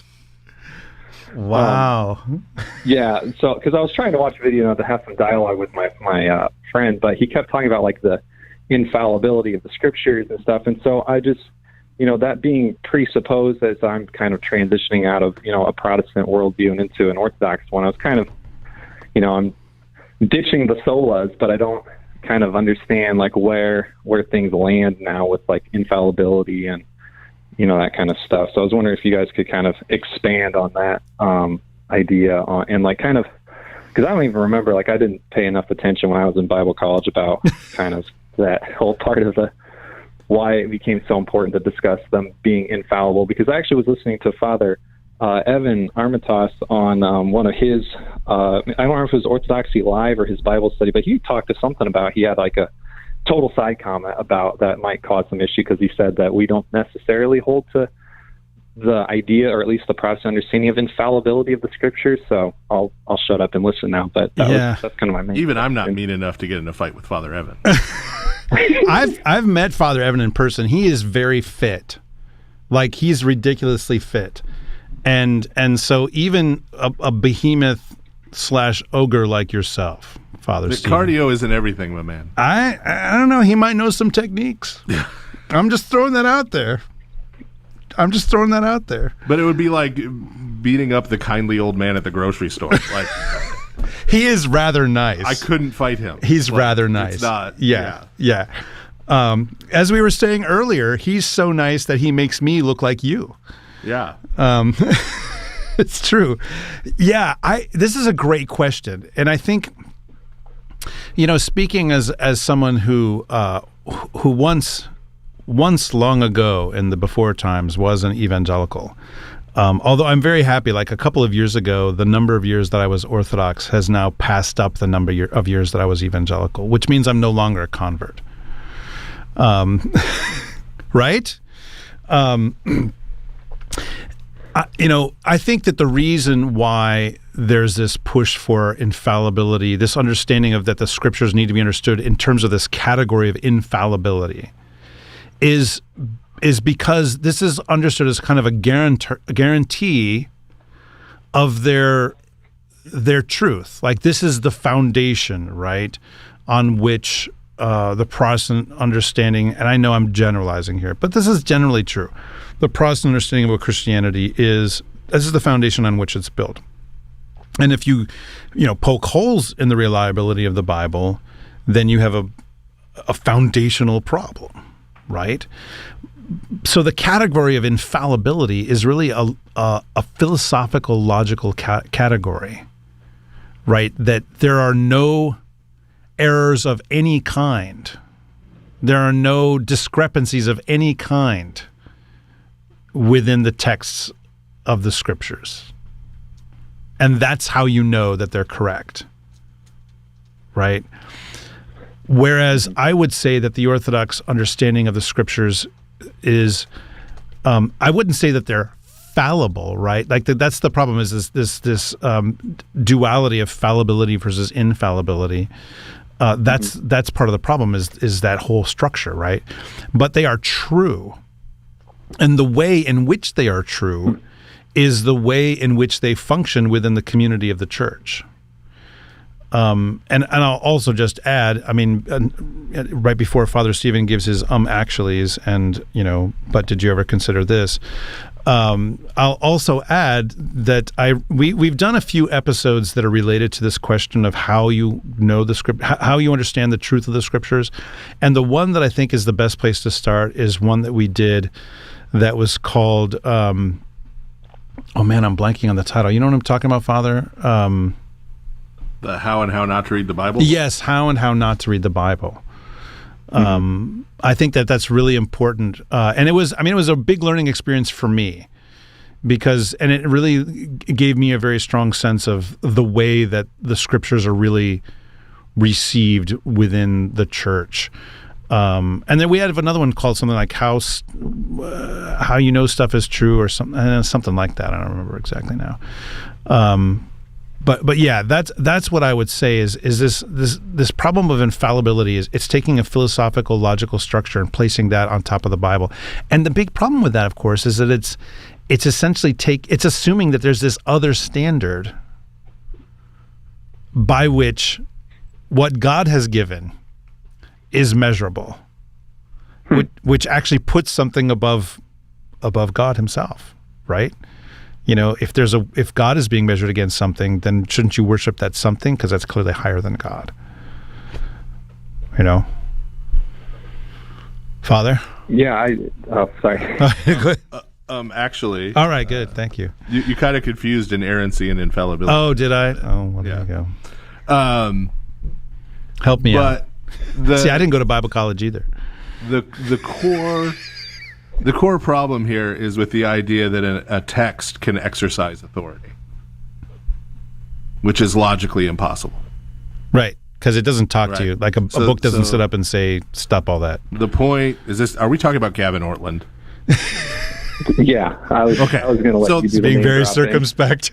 The point Ortland is making there is logically incoherent. Right. A text. I didn't follow with what he was doing. I was like, wait, it seems to be missing the point. Like, there's some problems here, but I couldn't put my finger on some of them. But okay. Yeah, and here's why it's logically incoherent. A text can be authoritative. It can be regarded as an authoritative text.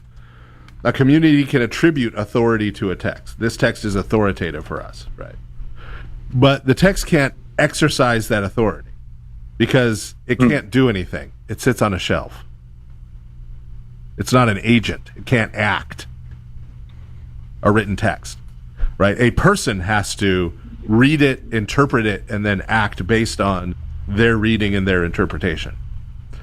And so there's this basic epistemological problem at the core of Sola Scriptura, which is you don't have any access to the contents of Scripture outside of your actually sitting down and reading the Scriptures in time and space, right?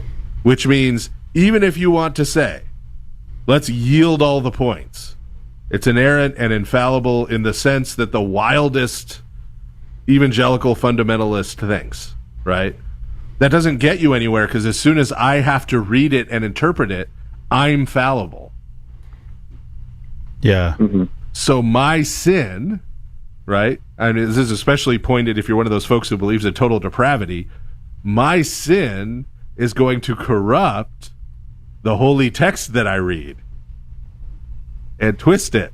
Remember, we were talking about St. Peter talking about St. Paul's epistles, right? They have many things in them that are hard to understand, and people twist them to their own destruction, right? Like, that's going to happen, right? So, therefore, it being infallible and inerrant is irrelevant to the situation, right? For the authoritative text of Scripture to function authoritatively within the church, right?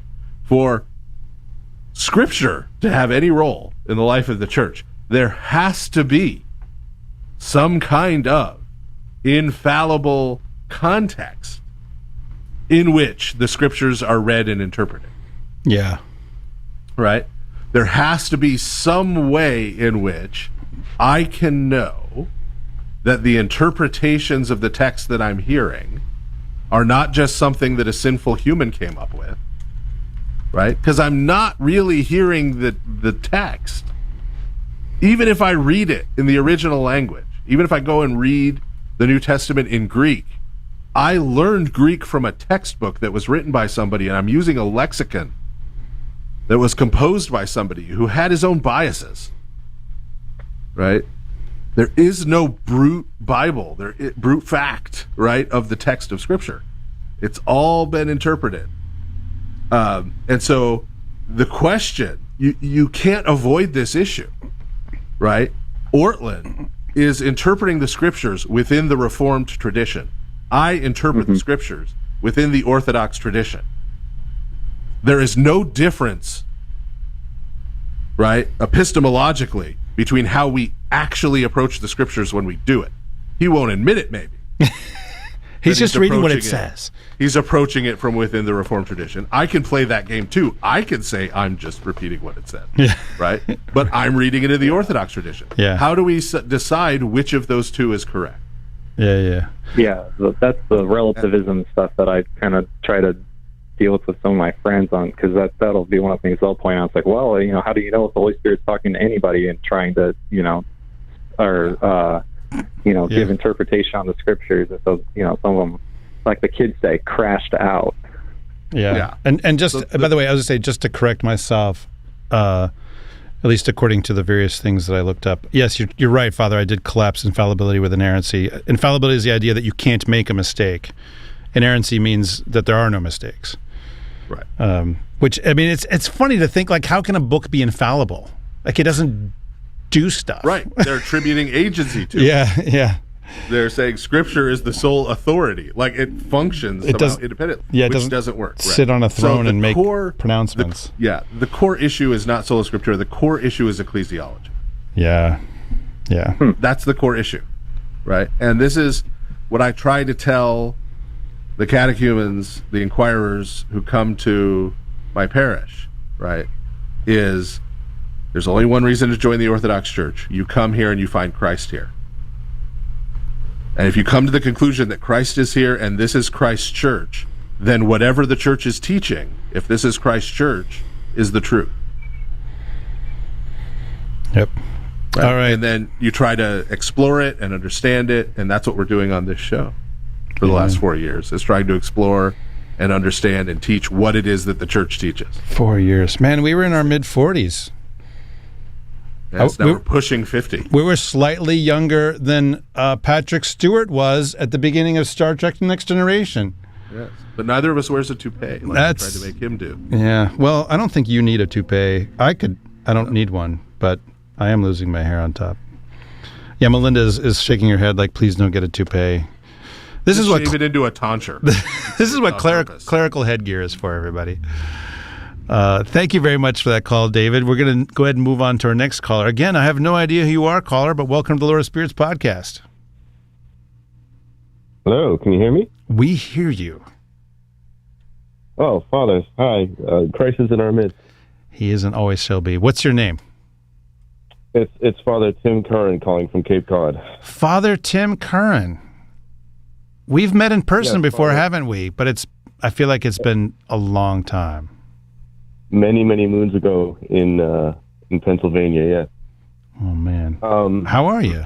Yeah. I'm a little under the weather today, but so by your prayers. But thanks for taking my call. I had an interesting one. I thought I would run by you guys on the show. Okay. In my community down here on Cape Cod, I have a lot of people who are from Macedonia. And oh man, are we going to have the whole Macedonian thing? I'm just putting it out there. I'm not gonna, they introduced themselves to me as Macedonian. Okay. So I was wondering if either of you have had any experience with this, and what a good what you think might be a good pastoral redirect is. But are either of you familiar with the phenomenon of Kurbania? Oh yes. Okay. Yeah. So I've had a couple of requests for things like this. And, wasn't really sure. But briefly to explain to the people who aren't familiar with it. Yeah, because there's going to be people who haven't heard of this, and they're going to freak out as soon as you start talking about it, Father. Most likely, right. But that's okay, because this show, we freak people out sometimes. Well, that's why I thought it would be appropriate. So it's apparently priests in some Balkan countries and in isolated places will still do animal sacrifices. Sort of. Sort of. It was given to me to understand. This was entirely news to me. Something that looks a lot like it. Yeah. It has certain similarities, but also really, really important differences. But also, we're going to go ahead and say this is bad and it should not be done. Okay. That's important. That's yes. what I think. Yes. Well, I was wondering what you thought would be a good pastoral redirect to kind of recenter what it is we're trying to do and get away from the honestly, I don't know where it comes from. If this is from it must be from a pre-Christian understanding of animal sacrifice. Honestly, I think it is a Muslim influence. Aha. Honestly, because all the areas that it's done were part of the Ottoman Empire. Not that I mean, yes. Just because there's correlation doesn't mean causation, but that's my sense. Islam does practice a form animal sacrifice, of animal sacrifice. And if you compare the two, they are very similar. They're very similar. Yeah, it should be said. So okay, so what is actually being done? This is my understanding of what happens in this custom. Is that a live animal is brought in, and often they're like brought into the church and kind of paraded in front of the iconostasis, and then brought outside and slaughtered and cooked and eaten, right? And so there's some people that say, see, animal sacrifice. But important discontinuity, as anyone who's been listening to this show for any period of time will know, the thing is not being cut up on a prothesis table, and it is not being put on an altar, and it is not being burned to a god, right? So it is not traditional animal sacrifice. It does look like some Muslim rituals. So, like the core elements, right, are the idea that people want to have a festal meal, and they want it to be blessed. And I think that those things are good. That's good, right? But I think though that this idea of what it is that they're doing, especially bringing the animal into the church, which of course is expressly forbidden in the canons of the Orthodox Church, expressly forbidden, precisely for this reason, because it's wait a minute, what are you going to do with that thing when you bring it in there? Now they're not actually sacrificing it on the altar. Right, they're not, but it looks kind of like they're about to. Is part of what's going on. So yeah, I think the thing to do would be to talk to people and say, look, and you can't gather them all together and say, now this is what we're going to be doing, but maybe find the people that are part of that community that are receptive to conversation and to having their understanding stretched a little bit, and say, look, what is it that you're looking for out of this? What is the thing that makes this wonderful and meaningful and powerful for you? It's probably not bringing that goat into the building. Probably not. Right. Probably not. Which is a lot more a lot more liturgically involved than I envisioned, Father. That your description of it is. That's my understanding of what it is. And I'm sure there's variations because, as you said, it's remote. It's like it's this little village mountain practice. This is not official. This is not something that bishops are condoning. And I know of bishops that have said, don't do this. You know, it's not happening here in the U.S. as far as I know. I don't know, maybe your Macedonians are doing this or would like to do it or whatever. Although I'm sure you would know if a goat had entered the church building. I should probably say that I've never assented to doing this for anybody. Good. I've always tried to redirect, but I mean, I think my feeling probably is that for most people, the big meaningful bit is everybody sitting down and eating the thing. And I mean, you know, whether it's goat or lamb or whatever, like I'm on board with that. Absolutely. Yeah. And yeah, there are some, and again, there's some certain similarities to some stuff that Muslims do. But Muslims aren't, as far as I know, they aren't putting animals on altars and killing them. Are they doing that, Father? Do you know that, Father Stephen?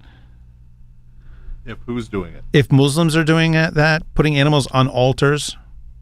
Well, they don't really have altars per se. Yeah. That's why I say it's very similar. Right. What the Muslim thing is very similar to this in that it's not totally and I know some people sacrifice in the ancient sense. Like some people like I can't even shop at a halal butcher because, you know, they're doing, but the truth is that like what constitutes halal butchering? I'll tell you what constitutes halal butchering.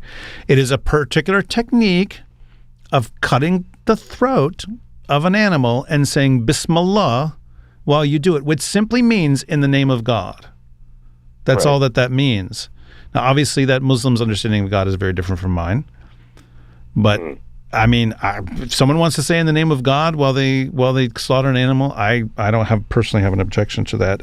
But in any event, I'm going to say a lot of other prayers over that animal that's going to do to it what I needed to do, spiritually speaking. So, I don't know. Anything to add or subtract or multiply or divide? Father Stephen? I mean, if it was me, I would just go and say the prayers and bless their livestock and then eat a nice meal with them. Right. That sounds lovely. Yeah. Pretty straightforward. Yeah, go bless it with a bunch of holy water, sing pretty. In the Book of Needs, we can bless all that stuff. So yeah. Right. Yeah, exactly. Right.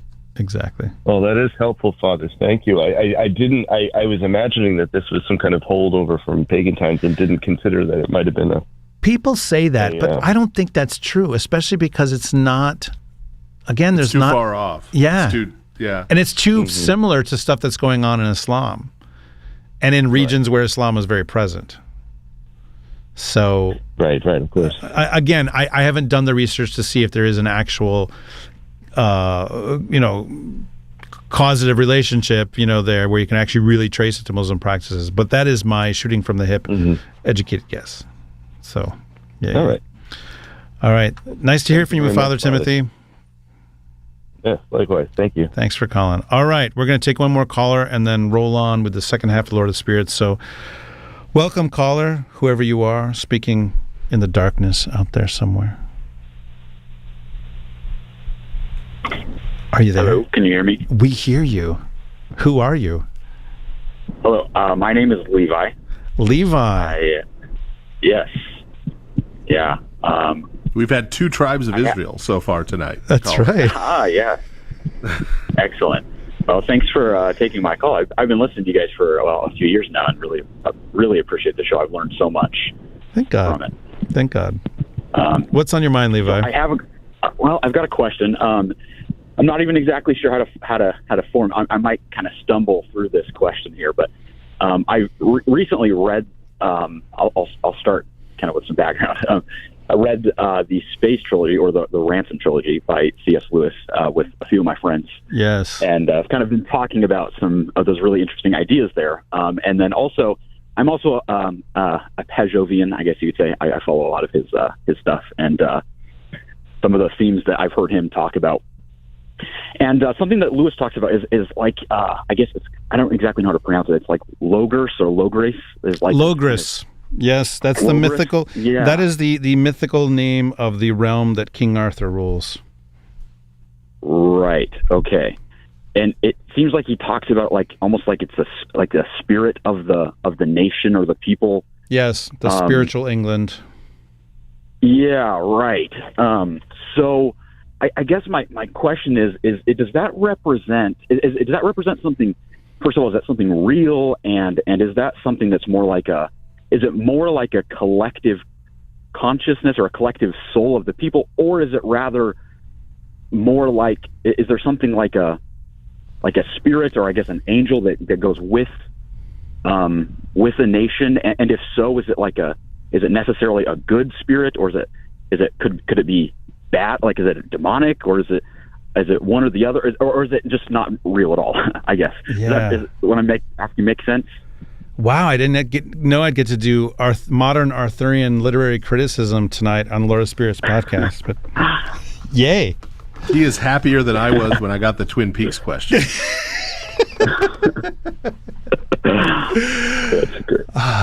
I'm still processing that night. So obviously that comes up mostly within that hideous strength, which is the third and final novel, the one that will make you go, "What am I reading?" Brilliant work. I mean, it's a sort of take on the Tower of Babel, actually.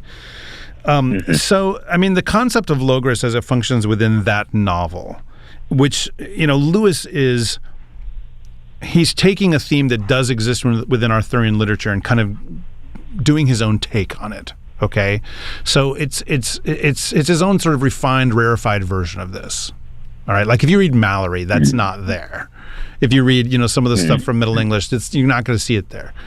Okay, and definitely not if you read the Mabinogion. Like if you read the original, original-ish Welsh versions of these stories, it's not there.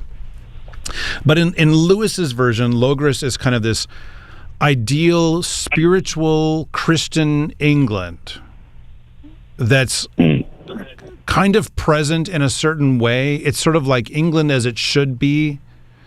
It's an eschatological England. Okay. Yeah, that's what's going on. So it's not, it's the idea of England as ruled by King Arthur. Everything in its proper place, all the knights of Camelot doing what they're supposed to be doing, all that sort of stuff. And so, that hideous strength, of course, takes place in the modern period. And so, therefore, it's very much this kind of mythological England also. But it's breaking in is the idea. I mean, Merlin shows up in the story, all that kind of stuff. Like there's this merging together of Arthurian myth and 1940s England. I mean, it's wild stuff, as you know full well. But yeah, it's this idea of England as it should be, England as it kind of could be, as a Christianized, a re-Christianized England. It's not just nostalgia. Like, things used to be so great back in the day. It's not just that, because the idea is that can be this present reality, but it is thoroughly Christian in its character. It's not utopian. So yeah, that's what the way that the concept works in the book. And whether that's like a good idea, I mean, I think it works very well within the framework of the book. It's necessary within the framework of the book because it's contrasted against the civilization that I'm forgetting the acronym now off the top of my head. NICE. Yes, the NICE, NICE. The NICE. Yeah, I know. They're so nice. It contrasts against this sort of Tower of Babel civilization, right? So it's this sort of city of God, city of man kind of thing going on. Like there's all that. It's building on a whole long tradition that's goes back to St. Augustine, frankly, and the scriptures, honestly.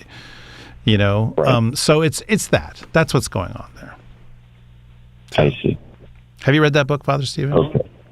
I have, but I have no real opinions on C.S. Lewis. There you go.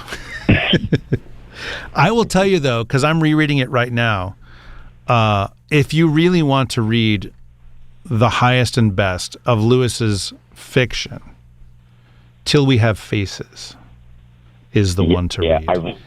And I will read that 4 times. Oh, awesome. And I will say to everybody out there in Lord of Spirits land, I'm going to suggest y'all read that as a kind of catechetical companion.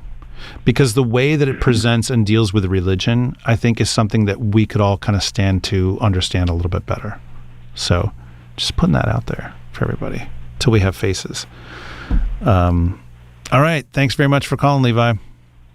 Yeah, thank you. I appreciate your time answering. Appreciate you guys. Absolutely. Thanks. All right. So where are we, Father, in this grand scheme of ours? World? Yes. Are we doing another clip, or are we going to the... I mean, yeah, sure. Let's play clip number 2 right now. Hey, yeah, why not? Let's do. All right. Let's hear that dream harp there, Trudy.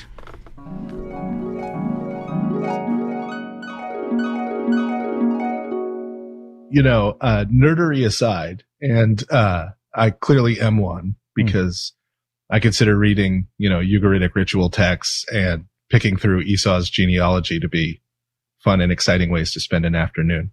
But beyond that nerdery, why is this important at all? Right?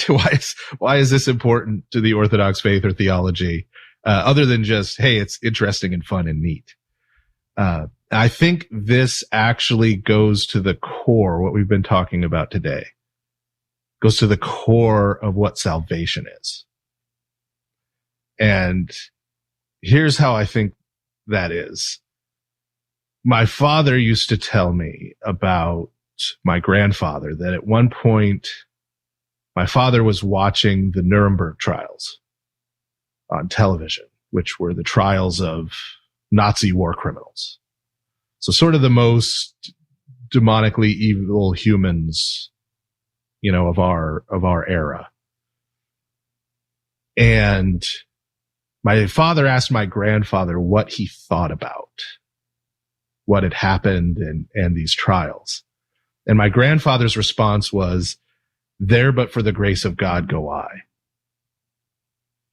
And usually when we say that about some misfortune someone has suffered. Someone has ended up homeless. Someone has ended up bankrupt.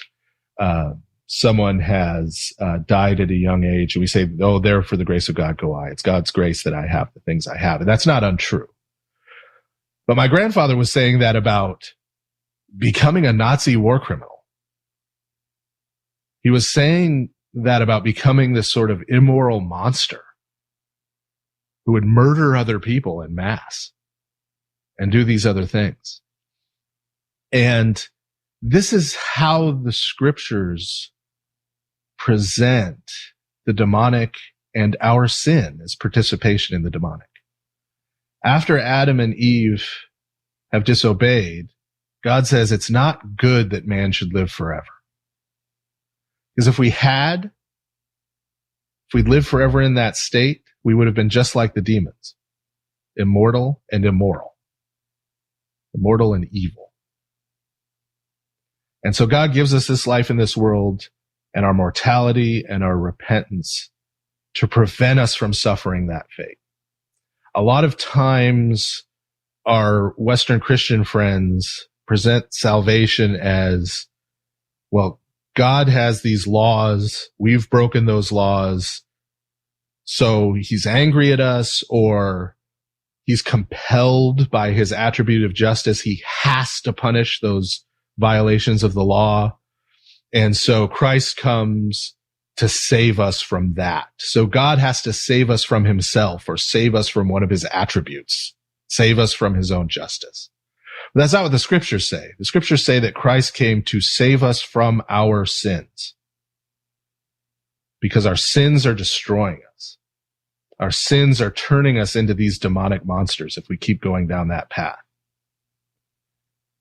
So the truth we have here when we look at these giants who are the far end of where that road leads, who represent someone not become like God, but become like the demons, dehumanized and inhuman, we see where the path of sin leads.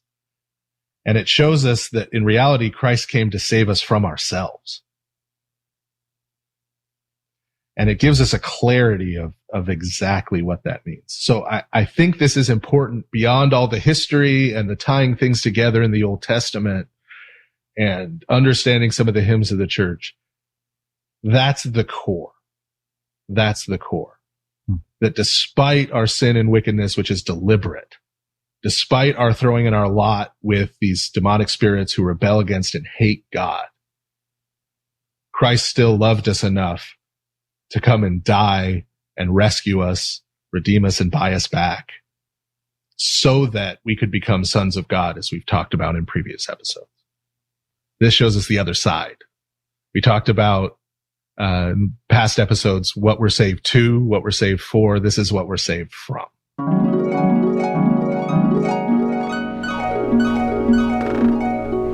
There you go. That old chestnut. I have no memory of ever saying that, so that may have been an AI-generated clip. Also, I had 8 fingers on my left hand in that clip. I know people at home couldn't see, but... Can confirm. I think this is the first time we've gone 2 hours before we've actually begun the content of the second half. Oh yeah, yeah, it's off the rails. Right? I don't know if your keepers are gonna stay. I know. Like, there's gonna be a point where literally, like, Trudy's just gonna walk out and turn the lights off, and I'm gonna have to figure out how to turn all this stuff off at the end of the night. Or we could just keep going. Just keep going. Broadcast-a-thon.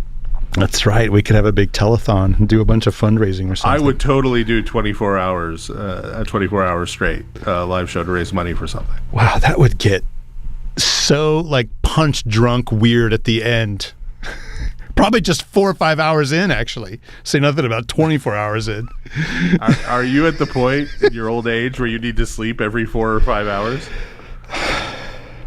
Yeah, I mean, I'm still getting up. Okay. I mean, I'm getting up multiple times a night, you know. Naps. So yeah. Oh yeah, you're doing that thing. Yeah. I know. Many such cases. I know they say sleep like a baby. I'm like, what? Waking up screaming every 2 hours? Because that's what I remember that was all like. Your poor wife. So yeah. Yeah. Now we're gonna actually start our second half 2 hours in. By the way, when you suggested doing a 24-hour telethon, Melinda sat up and she's like started to. You could see the wheels turning in her head. Like, wait, we can do this. We can. And then she's like, I will totally do it. We can rotate out co-hosts if Father Andrew is gonna chicken out. We go full like Happy Days dance marathon episode. I'll be doing like the Russian dance at the end. Just to stay away. You are an award-winning ballroom dancer. Yes. So. That's not made up, by the way, Melinda. That's not made up. No, he is an award-winning. Yeah. Y'all, if you want to learn some weird secrets, and they're all true about the life of the very Reverend Dr. Heptamaster. Is it Heptamaster or Sextamaster? How many master's degrees do you have? Well, I got another one coming in the mail right now. Is that number 6? I think. Yeah, Sextamaster Stephen DeYoung. I know that sounds bad, but that would be, what it is. You better hurry up and get another one so you can be good in some circles. Yeah, you better hurry up and get another one so you can be the Heptamaster. Because that has happened, and that's cool. Yeah, you should listen to the interview that I did with you on the Orthodox Engagement podcast. And even that was the tip of the iceberg. That's right. There's a lot of weird chestnuts in there. Yes, like yeah. That doesn't even people who knows about my recently victorious blood feud against James Earl Jones. It's true. Which I have won by virtue of being alive while he is dead. Can confirm. So, yeah. Video of me dancing on his grave incoming. And that's not a joke either. I will film that. I vowed many years ago that would happen, and it will. But that video could be put behind some kind of wall if you want to do a fundraiser for Ancient Faith. I'm just throwing out the fundraising ideas tonight since the CEO's sitting there. People would donate money to see me dance on church. They absolutely will. I think so.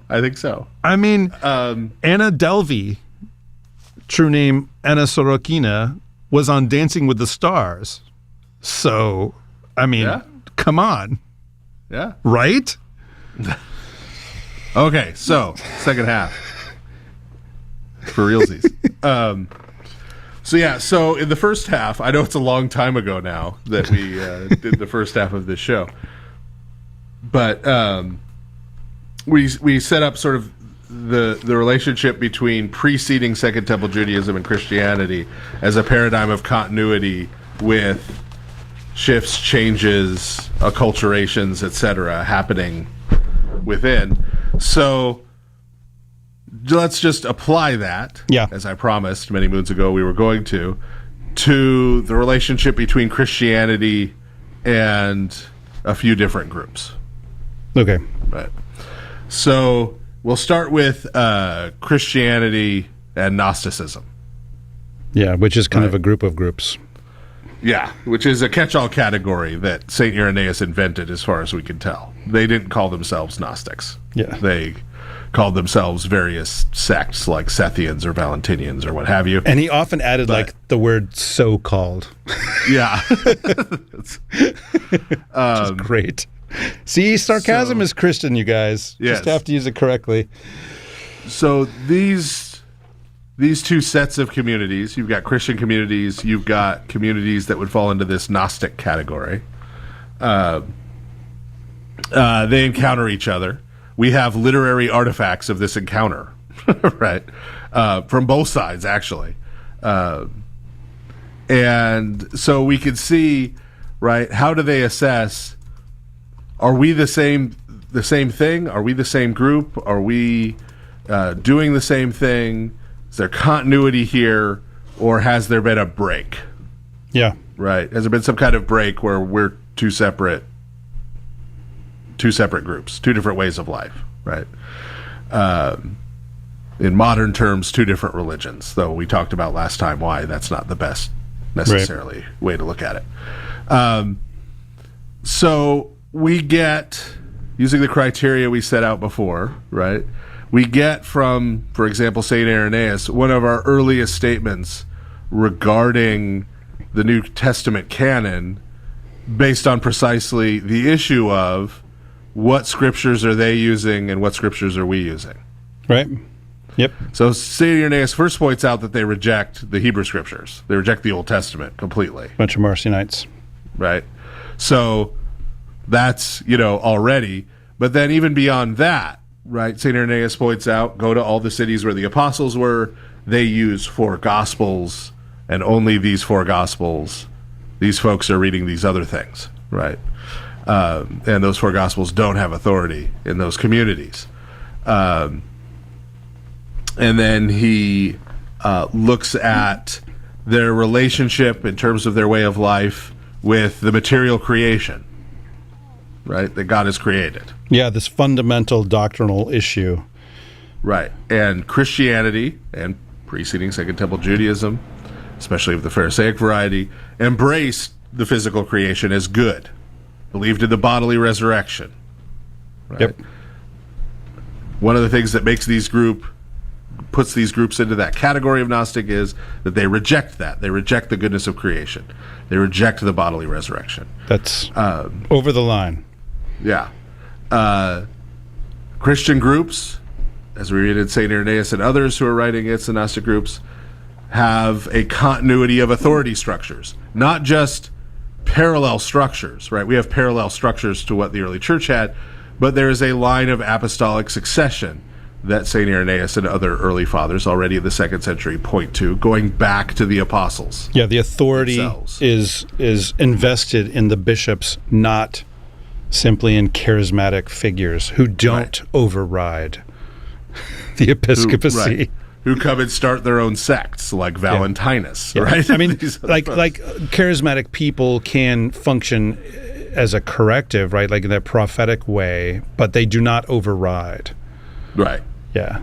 And when a charismatic figure creates a community around themselves, that's a problem. This is what we used to call a heresy and now call a cult. Yeah, exactly.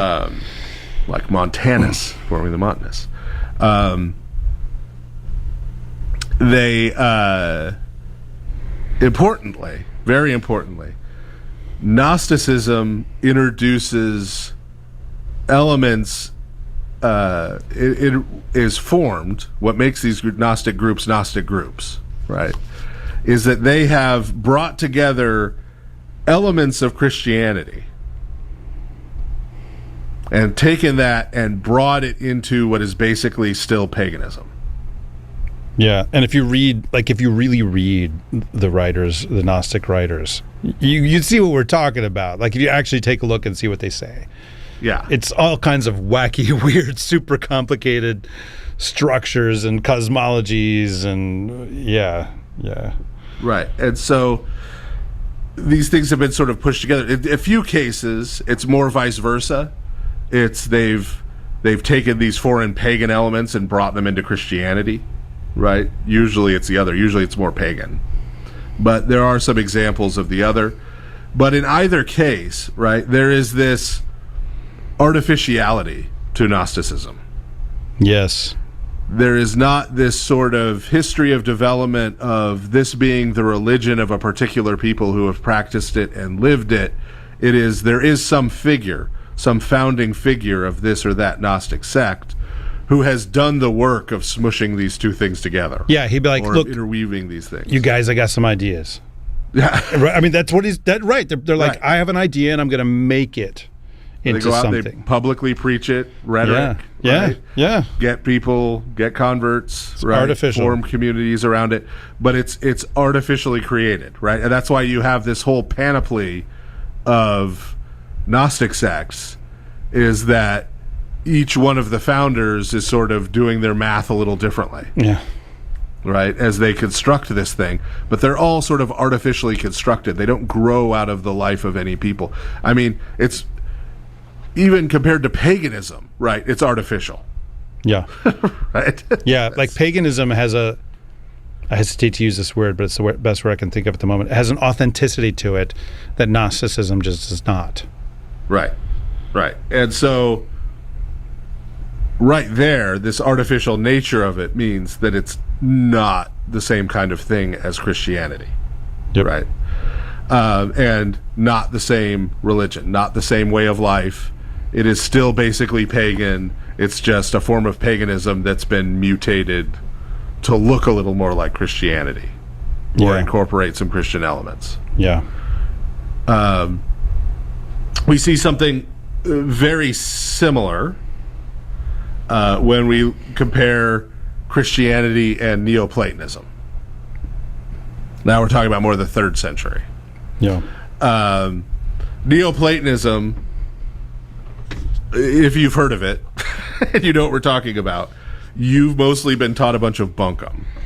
Yeah, I mean, mostly it's I remember the presentations I heard about Neoplatonism when I was an undergraduate back in the, in the Jurassic period, and it was this idea that it was just sort of a refined version of Platonism, which is not true, not historically actually true.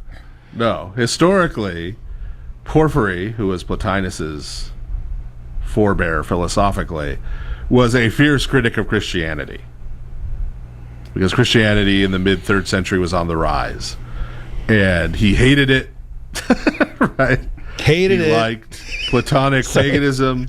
He despised it, and Plotinus, particularly in his Enneads, but he is the founder of the school of Neoplatonism, or he is Exhibit A at least.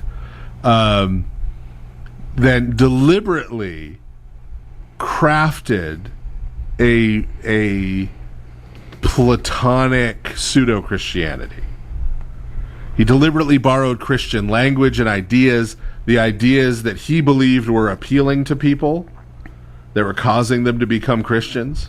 I mean, he didn't care about slaves and women becoming Christians, like people of the educated classes. Yeah. Right. The ideas that were causing people of the educated classes to become Christians, and tried to incorporate them into what was basically a Platonic mold. Yeah, I mean, it was an attempt to compete with Christianity. Yeah. Yeah. And this is why when you hear people start talking about, like, Orthodox Christianity being Neoplatonic or Neoplatonic influence on Christianity, you should kind of laugh at them because they don't know what they're talking about. Because it's actually Christianity influenced Platonism, and that produced Neoplatonism. Yeah. The things you're seeing are Christianity. Right. There is a similarity. Which influenced Neoplatonism. Right. There's a similarity, but it went, the influence went in the other direction. Yes. Yeah. There are similar arguments made by Daniel Boyarin, by the way, about Middle Platonism and Philo of Alexandria, but you can look that up if you want to. But if we compare Christianity and Neoplatonism in the 3rd century, right? Again, you find Christianity has the scriptures, Neoplatonism rejects the whole idea of scriptures as such. Yeah. Right? Yeah. Plotinus is not like their Bible. That's not how it works. Plato's Republic is not their Bible. That's not how it works, right?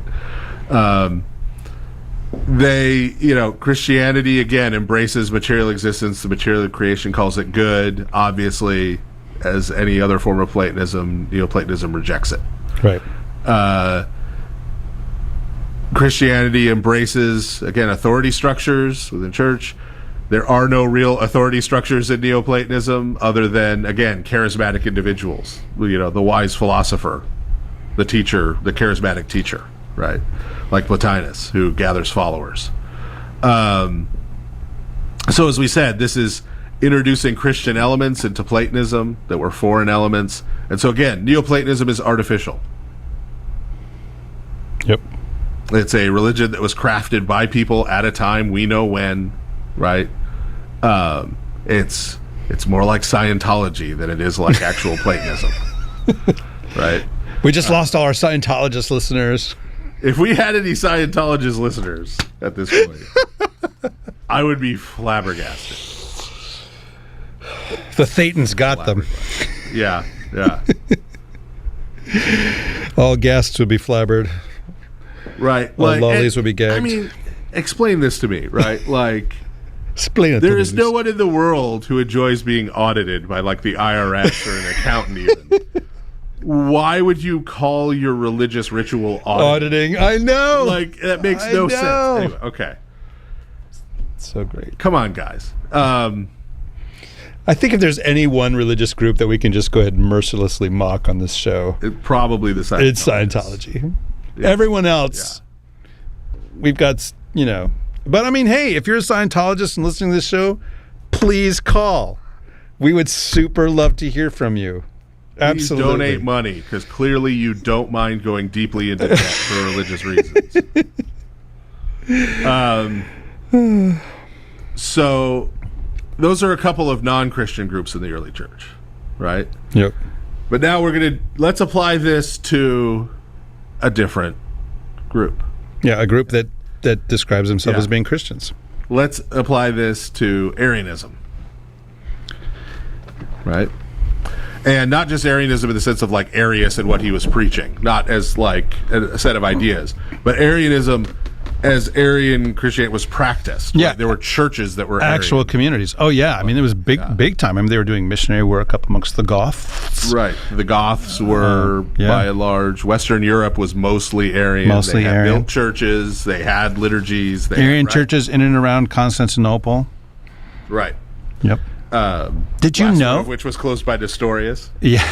I say, did you know that St. John Chrysostom, in order to try to convert Arians in Constantinople, who were largely Goths, he started doing divine liturgy in some of his churches in Gothic to try to win them over, which, like, could someone from the ancient world please have preserved that text for us? But no, they did not. I'm amazed they had the fake cobwebs and the white makeup back then. It was a very hot topic at the time. Yeah, there was no... Thank you. Richard Rollins laments the loss of that Gothic divine liturgy, I think 3 times a day. Yeah. He would. Yeah. Checks out. So we're talking about Arianism and Christianity. So Arianism and Christianity have essentially the same scriptures.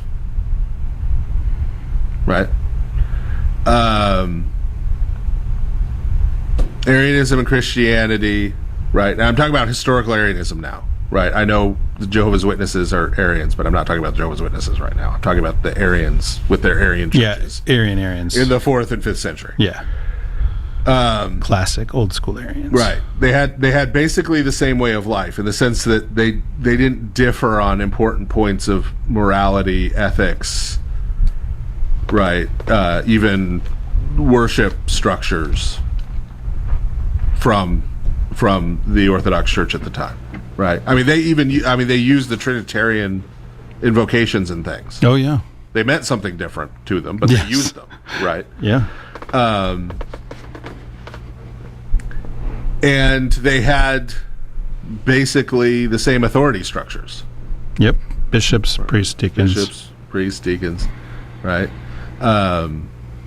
And, take the Second Ecumenical Council out of the picture where they all got deposed, right? Then those bishops could make a claim to apostolic succession, right? They had been consecrated by someone who was consecrated by someone who was consecrated, right? Yeah. Now we'd say they departed from the faith, but they have that same structure there at least, right? And so this is why I think there's a difference between Arianism and Gnosticism or Neoplatonism, for example, in that Arianism is not a different religion, to use the modern terms, but is a false or heretical Christianity. Yeah. And I mean, the early church fathers treated them that way. Yes. Like the big question, of course, is if they decide to come into the church, how are they received? And Arians are received by profession of faith only. They don't even chrismate them. Yeah. It's profession of faith. The fathers, like St. Basil. Yeah. This is the church fathers. And I think that's, again, we're here trying to understand how the church understands things. This is why, for example, I think St. Basil would not baptize an Arian who was returning to the church, but would definitely baptize a Neoplatonist or a Gnostic. Yeah. No question. Right? Yep. So there's something fundamentally different going on here. Right? Now that doesn't mean that we're saying that Arianism or being an Arian was not a problem. Right. Say it one more time, Uncle Steve. Right? Doesn't mean that. Because having a false Christ means that you have a false gospel, de facto. Yeah. If you're talking about a different Jesus, you can't have the gospel. You can't have your own personal Jesus. Right? And that means Arianism always lacked the power of Orthodox Christianity. Right? The power of God for salvation. Right? So we are not saying, we are just making a distinction that the church has made between a false Christianity, a heretical Christianity, and something that is not even Christianity. Right? Something warped and distorted versus something that is something else. Right? So this gives the idea that then those Arian churches, right, or if you want to talk about them collectively, if you want to talk about the Arian church, that's kind of an anachronism because they didn't really have any overarching structures, right? They didn't really build them the way the Orthodox Church did, in the sense that there weren't sort of like Arian patriarchs. There wasn't a patriarch of the Visigoths and the right, like. But if we want to talk about collectively as the Arian Church, that would be a heretical body, Right. right? And if you're part of a heretical body, that's not great, right? That's not a great place to be. Yeah, right? don't do it, you guys. Yeah, try to avoid it. If you're part of one now, leave. Join the Orthodox Church. So being part of a heretical body, right, is going to limit what you're able to do in terms of coming to know God.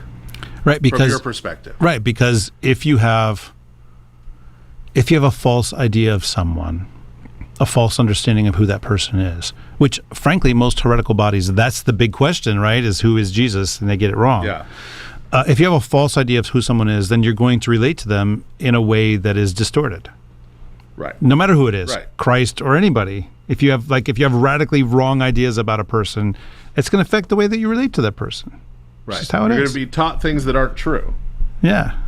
That's not going to be helpful to you. Yeah, so it's, Right. heresy has a very practical effect. Yeah.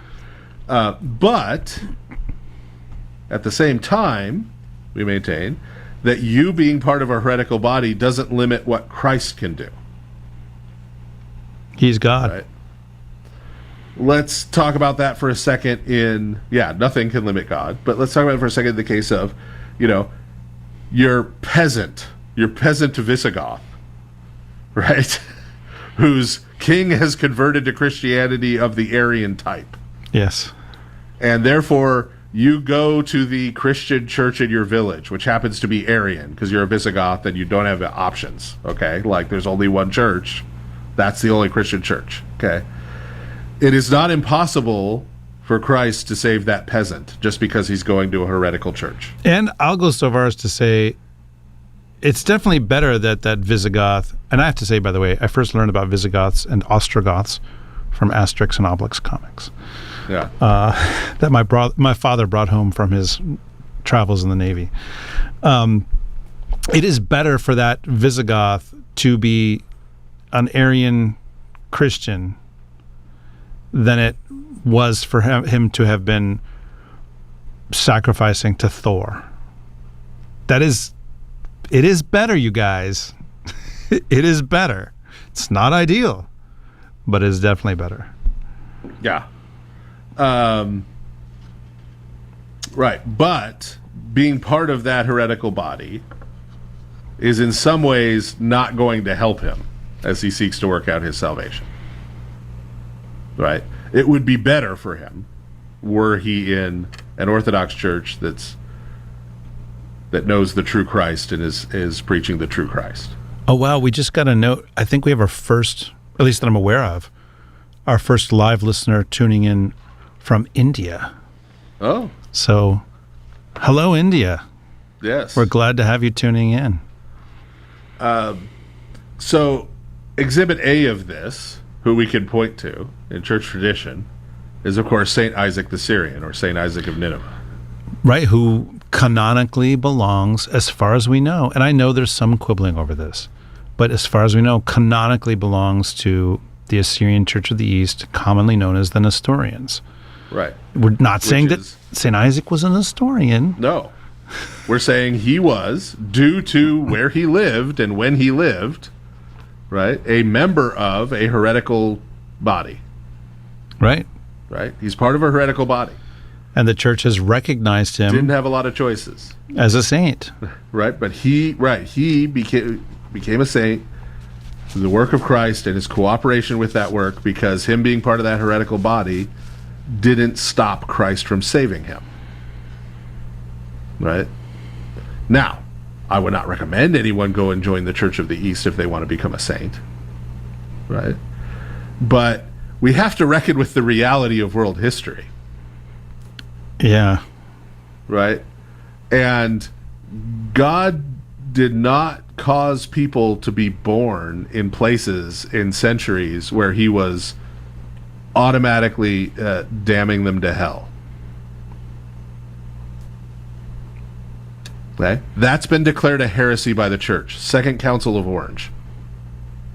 Yes. It always cracks me up when Calvinists cite the Second Council of Orange about quote-unquote semi-Pelagianism, when it condemns reprobation as a heresy. Yeah, but basically precludes Calvinism. Yes, but that reprobation is a heresy, okay? And saying that God had someone be born in Mesoamerica in the 12th century where there was no knowledge of Christianity, and that means they went to hell for eternity, is reprobation. Yeah. You are being a Calvinist. Even if you don't think of yourself as one or what, if you think that, you are. And if there's one thing you should come away from the Lord of Spirits podcast with, kids, it's don't be a Calvinist. Don't do a Calvinism, not even once. Not even once. The thing is, I can pick on the Calvinists because I know they can take it. Right? Like, they say they can. Folks, no, they can. They can. Trust me. There's nothing a Calvinist likes more than a good theological row. Absolutely the case. So, especially if there's some beers involved. So that being the case, right? If that's a heresy, then what has to be true in the positive sense that the church is teaching is that it is possible for anyone who has ever lived at any time in any place to find salvation. Right. And that's because, and I think this is a really important concept for us to grasp. If you do something good, it is good. If you're doing something good, I mean, it seems weird to say that, right? But there's a whole theological world out there that says that unless you check off certain boxes, everything you do is utter garbage. Like, that is totally a thing in certain theological. That's totally a thing, right? Right. They'll say, "Oh, your righteousness is as filthy rags." That's not what that means. But a good act is a good act, and every good act is faithfulness to God, and faithfulness to God is cooperating with divine grace. Right. Right. And I mean, to me, one of the prime exhibits of this is in the book of Jonah. Right? Jonah goes to Nineveh, of course, having had his arm twisted a lot. He goes to Nineveh, and he doesn't even say, "You guys, if you don't repent, bad things are going to happen." He just says, "In 3 days, Nineveh will be overthrown." Like, it's just all doom and gloom. And what do the Ninevites do? They repent, and sackcloth and ashes, right? Interesting detail, though. We're never told, and history bears out, that they did not convert from paganism to become worshipers of Yahweh, the God of Israel. Didn't happen. They continue to be demon-worshiping pagans. And yet, God not only spares their city because they repented, but then Christ himself, in the Gospels, in both Matthew and Luke, holds them up as an example of repentance. And he says, and it's word for word, by the way, in both these Gospels, "The men of Nineveh will rise up at the judgment with this generation and condemn it, for they repented at the preaching of Jonah, and behold, something greater than Jonah is here." So it's an interesting point. Here are a bunch of demon-worshipping pagans, and there's God in the flesh honoring their repentance and holding them up as an example. Yeah.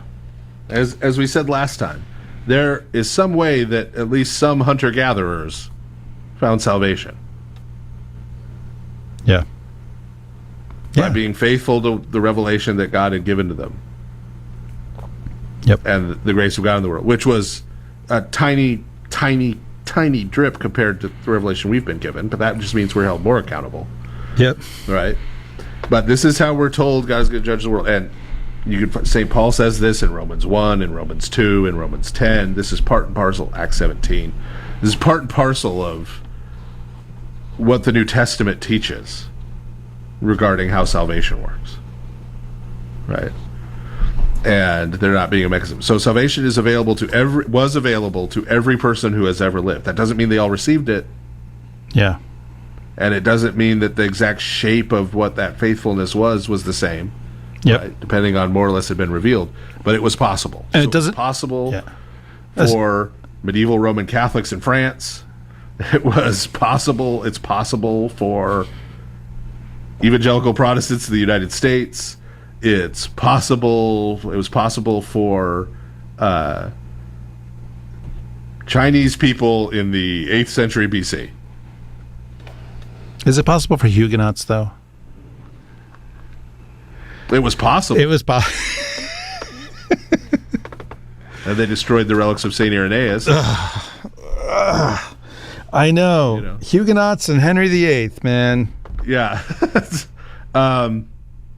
Yeah, but so all of this is to say, but the fact that God can still save people who are members of heretical bodies, does not say anything positive about the heretical body itself. Right.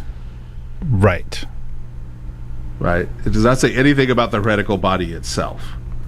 The only thing positive you could say about the heretical body itself is that probably, if it's a heretical body, meaning it is in some way a deformed version of Christianity, there's some Christianity still there.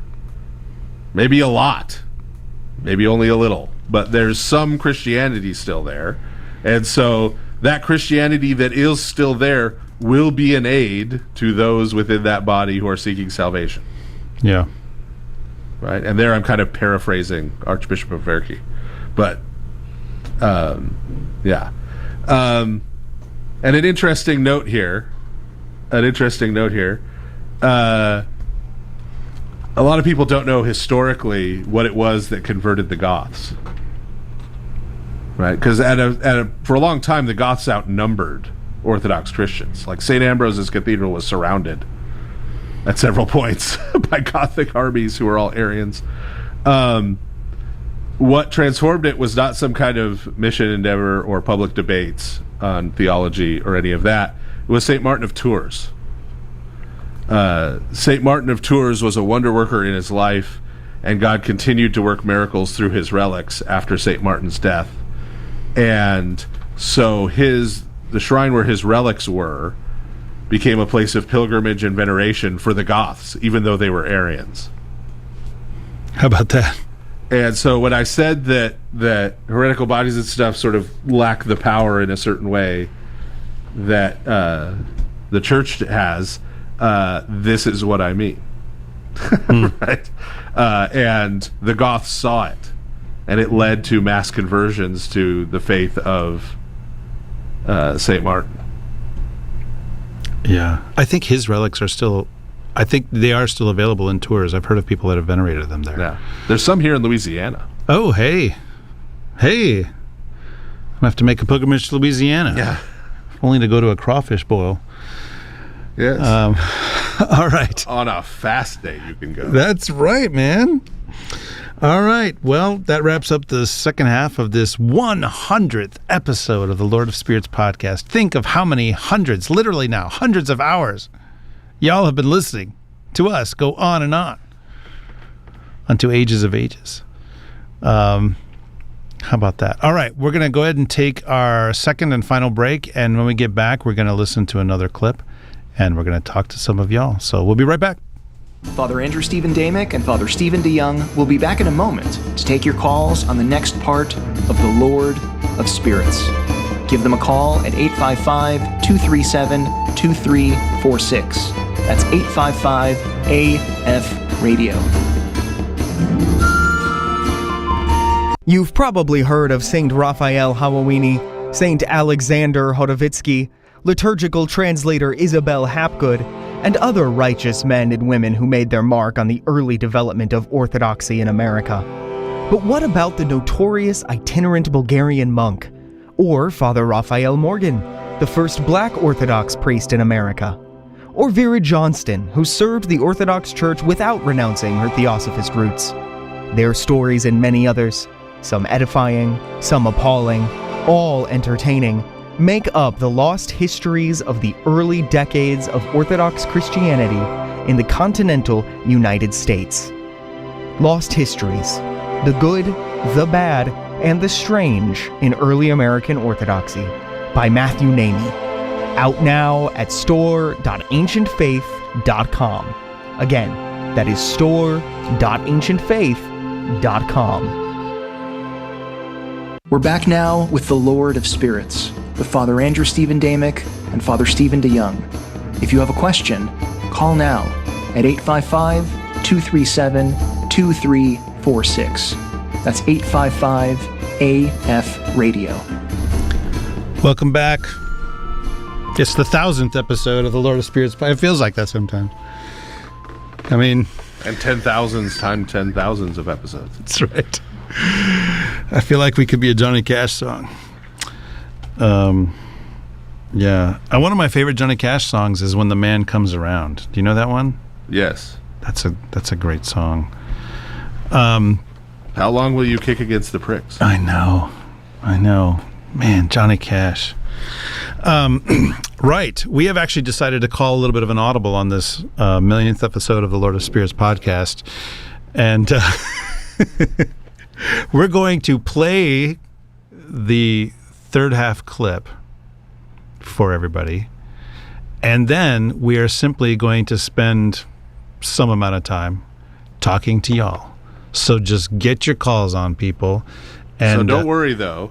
Yeah, we're not chucking. We were going to talk about the third half. Well, this will be a future episode. Yeah. Will be part 3 in our next episode, so we will come back to it. But the amount of material we had to go through, unless we wanted to make this the 24-hour marathon, was not going to happen.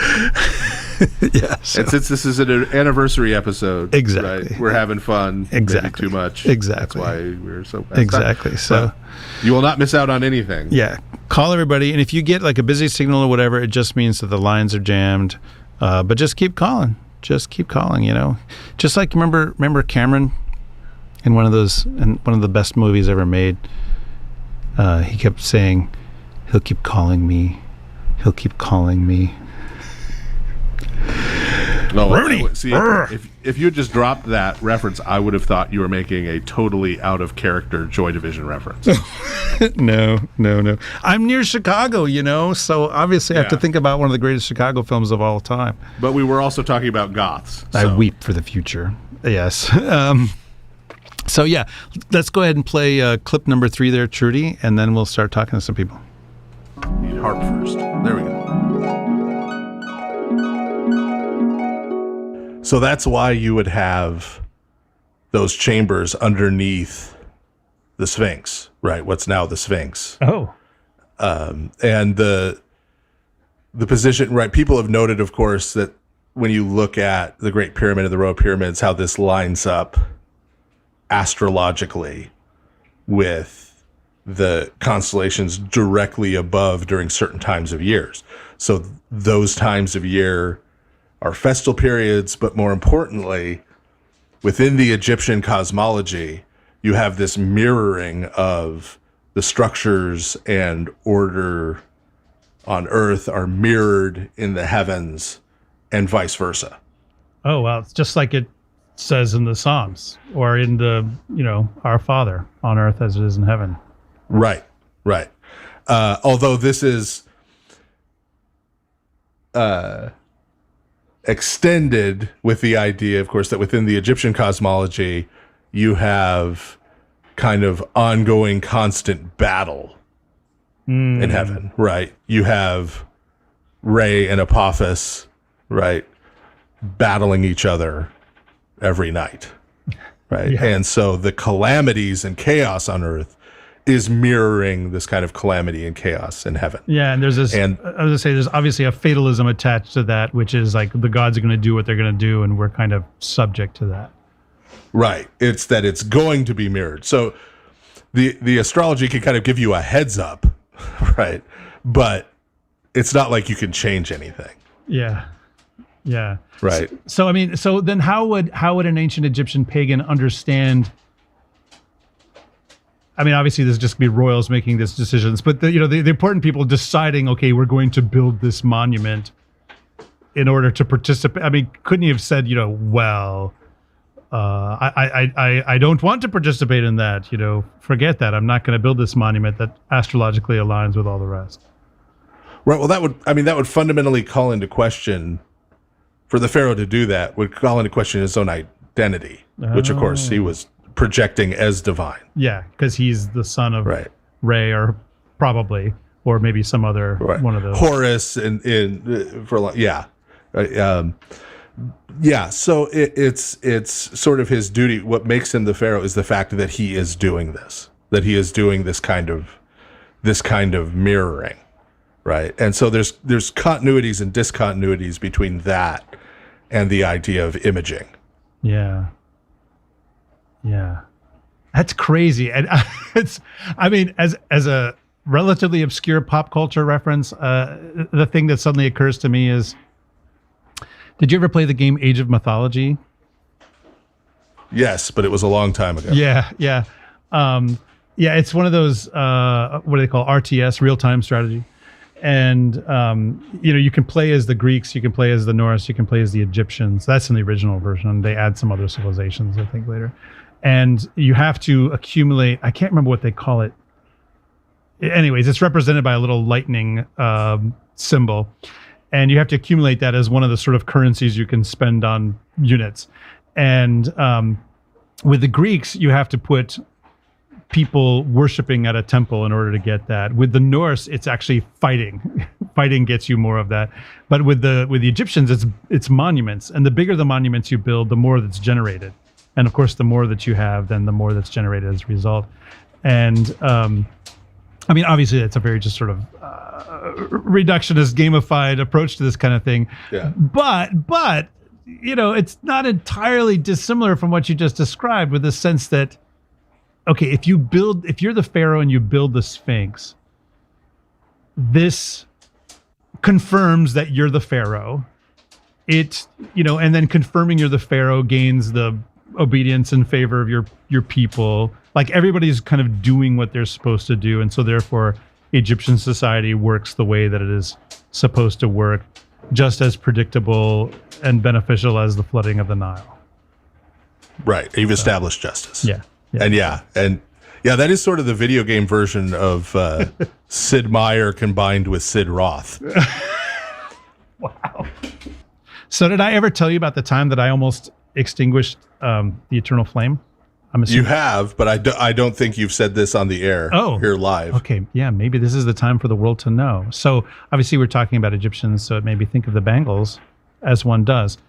And so back in 1997, when I was still a stagehand, the initial run of Lilith Fair, which that's a wonderful Lord of Spirits reference right there, although they mean something very different by it. But the initial run of Lilith Fair came to the big arena where I often worked during the summer doing concerts. And 1997, actually, I did a whole pile of concerts. It was the last year of the first run of Lollapalooza. It was the first year of Lilith Fair. And so, so Lilith Fair, of course, was, for all of you young people out there, it was a tour of female artists that were a big deal in the mid-1990s, and even some that had been a big deal for much longer than that, among whom, obviously, is Susanna Hoffs. I can never remember, is it Hoffs or Hoff? I think it's Hoff. Hoff, singular. So, yeah, the lead singer of the Bengals. And so she was backstage, and I can't remember what she was doing, but she was backstage, and she was kind of near the loading dock.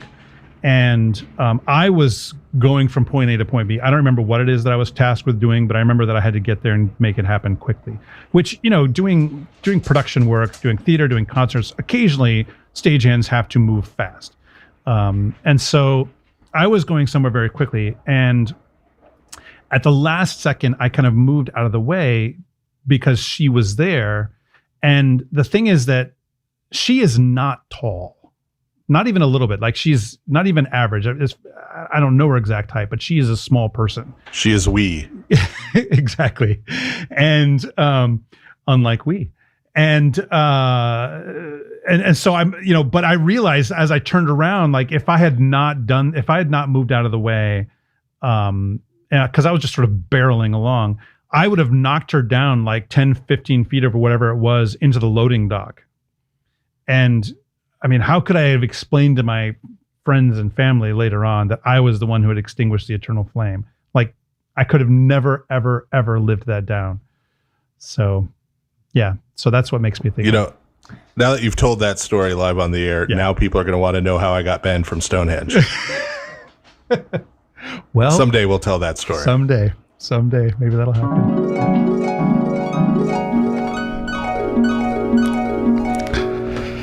All right. One of my favorite. Good times indeed. All right. We're just going to open up the lines. So I'm sure we've got some callers there. Do we have callers, I assume, Trudy, yeah?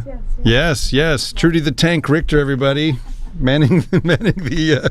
See, I'm going to say this at least 10 times the episode so that everybody in the calls are the tank. If you meet Trudy. Like an M1 Abrams or like a... Oh, yeah. Yeah. No, I think she's got... I'm assuming we're talking military tank. We could be fish tank. No, like D&D tank. Oh, okay. Yeah, like could be, World of Warcraft tank. Could totally. Yeah. Propane tank. Like. Exactly true. So, all right. Hello, caller. Welcome to the Lord of Spirits podcast. Hello, am I on? You're on. What's your name? My name is Will from Texas. Welcome, Will from Texas. What part of Texas are you in? Sorry, when you say what part? I cut out a little bit. Yeah, what part? I'm like 5 minutes from Oklahoma. Pretty Texas. Oh, okay. I'm told that Oklahoma is Texas's hat. I've been told that. Is that true? Yeah. Okay. I guess so. I lived in Oklahoma, and we always called ourselves Texas Hat. So. There you go. No one does that, actually. I've never heard that before. Oh, okay. Do people fire at you? It was... yeah, it was Richard Rohan who said that to me, that Oklahoma is Texas's hat. So what's on your mind, Will, from Texas, almost Oklahoma? Yeah, Scientology. I'm kidding. My question Scientology, is... yes. No. Dark Lord My Xenu. question... My question is about, so in Acts 22, Paul, he's telling this, and he's telling this story about how he's in the temple in Jerusalem, and he has a little trance-like, and that is, what, is that it? Well, I've never seen anybody talk about, I've seen visions, but he specifically says trance-like. You cut in and out there, but I think we got the gist. He's asking about, was St. Paul in a trance? Is that just a translation wackiness, Father? Exactly. Yeah. Are we cutting out? A little bit, but I think we got the idea. You're asking, is he in a trance, and what does that mean? Is that what you're saying? Yeah, what does that mean? Is it different from a vision? Is it a specific kind of praying? What's going on? Yeah, so what's being translated there is that he was in sort of an ecstatic state. He was in ecstasy, meaning he was sort of having a visionary experience. And this is his conversion story. Which we know St. Paul had more than once. It happened on the road to Damascus. Yeah. It happened, he describes it happening in 1 Corinthians. This is something that St. Paul had visions while he was in prayer at certain times. And Christ appeared to him multiple times in person. Not just on the road to Damascus, but a couple of other times in the book of Acts. So, yeah, this is something that happened to St. Paul, but it's not like a reflection of some kind of technique of prayer or something that we could use or someone could use. Don't tell certain evangelicals about this, because they'll write a book and claim you could do it too. Don't try this at home. Yeah. Not all evangelicals. I said certain evangelicals. Yeah. There's certain ones. Yeah, not the ones I grew up with. They don't do this. Yeah. Not the better sort. Not the better sort. Yeah. So it's just like a special revelation, meditate, just like a special revelation.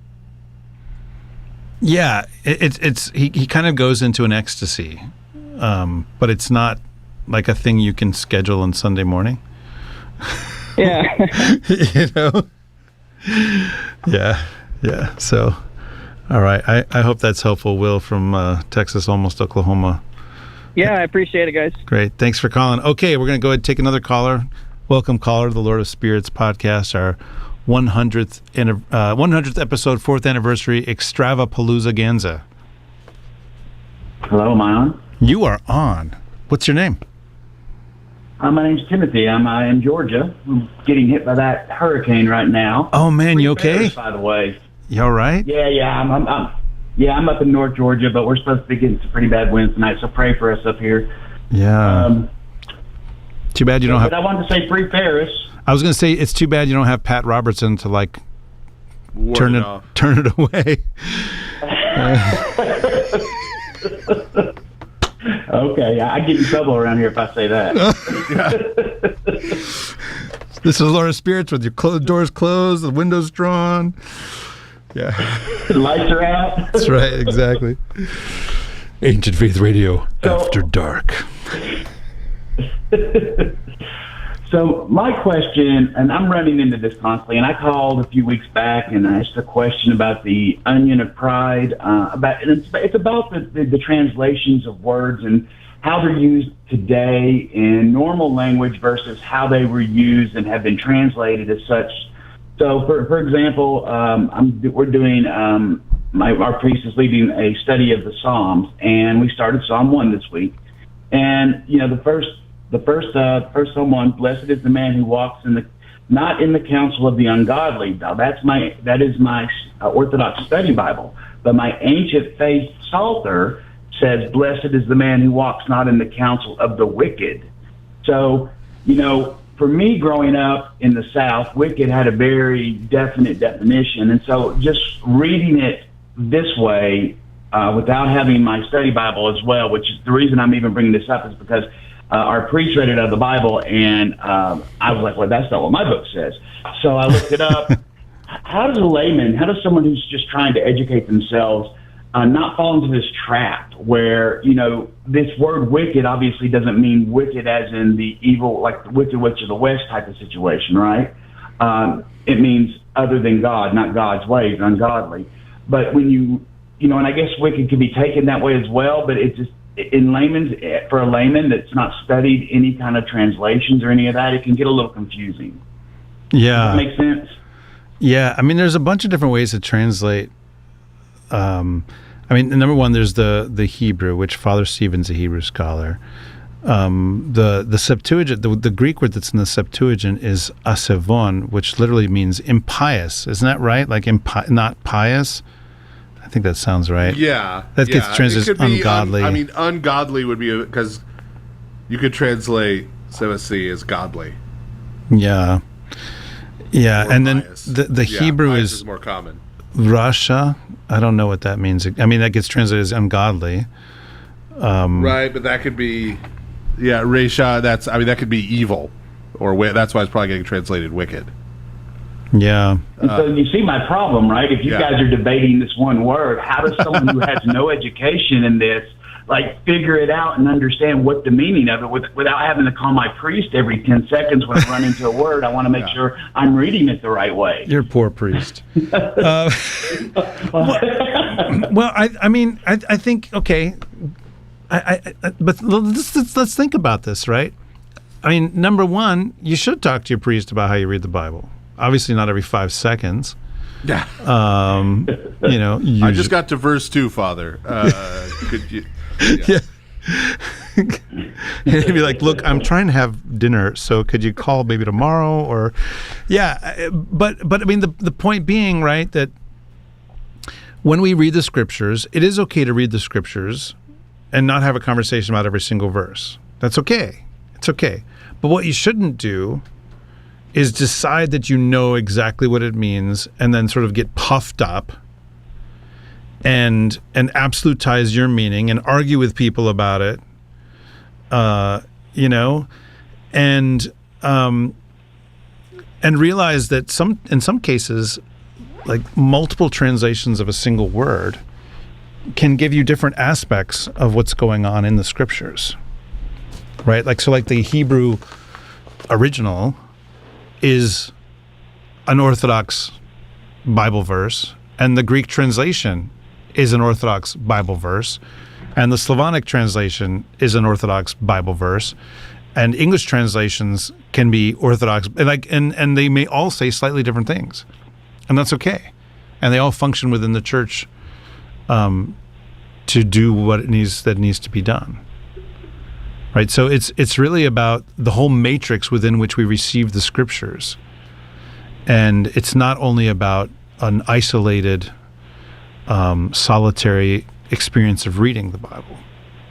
When you read the Bible as an Orthodox Christian, you read it as an Orthodox Christian with the Orthodox Church, which means that not only do you bring to it your experience of having been in church, your experience of having been taught by your priest and by other teachers, your experience of having been formed by the church services, your experience of having read the lives of the saints and, whatever else, but also that you are willing to be corrected if you're reading something wrong, So yeah, I mean, ungodly and wicked, like to me, really, these are two words that can kind of point to the same direction. Now, in English, wicked lands differently than ungodly, for sure, right? There's something about that word wicked. But clearly to be ungodly is not good either, I think they just sort of land a little bit differently for an English speaker, is my sense of it. So I would say both. My biggest fear is I don't want to take away a horrible mistranslation because I ascribed a definition to a word that isn't intended based on the translation from the original text or even the Greek text, right? Yeah. I mean, some of it is a matter of, different translations come from different periods of English, right? So like interestingly enough, that Hebrew word, like the King James, for instance, translates that Hebrew word there as ungodly, but translates that exact same Hebrew word elsewhere as wicked in the same translation, produced at the same time. Right? So so it's okay. It's okay. It's going to be okay. Yeah, I mean, it's not a case where the two translations mean totally opposite things. Obviously. Right? Obviously. And there aren't any examples of that I know of in reputable English translations. Now, if you start getting into like the New World Translation with Jehovah's Witnesses, or there's the Passion Translation, or the Message, King James, the edited version of the King James Bible, the Mormons sometimes give out. Now you're in different territory. Right? Oh yeah. But I think it's just a good idea to not only read one translation. Yeah. Just read things like you did, right? Comparing your Ancient Faith Psalter and your Orthodox Study Bible, right? And generally, if you compare a couple translations, you can kind of, by reading a couple different translations, get the gist of what's going on, right? Without putting too much weight on one particular English word choice and reading a whole lot into that English word, right? If you've got a couple of different English words, you could probably, from the two of them, figure out, okay, right, this is talking about people who are doing the wrong thing, right? People who are living their life in a sinful, ungodly, wicked way, right? And from those two translations, you get the gist, right? And you don't, I don't know if I've mentioned this on the air, but I once heard, and I categorize this as the worst sermon I ever heard. I heard a guy who was preaching verse by verse through the New Testament. So he was preaching, just read a verse, preach a whole sermon on that verse, right? He read the first verse of the parable of the Good Samaritan, which is, a certain man went down to Jericho, and immediately launched into, brethren, we must be certain in our faith.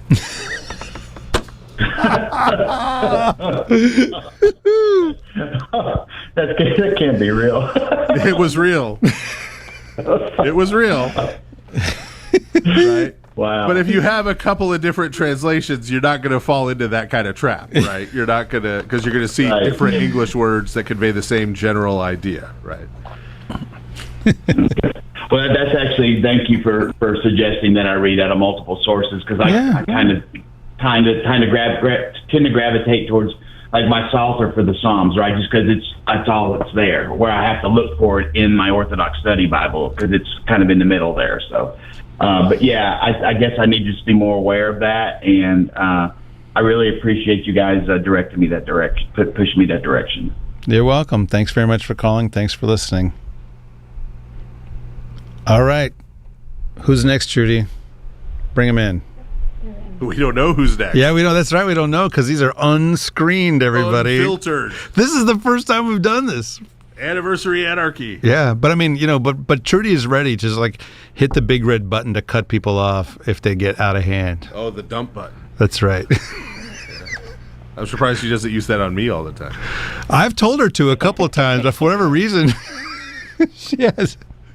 Anyway, welcome, caller, to the Lord of Spirits podcast. It's our 100th episode.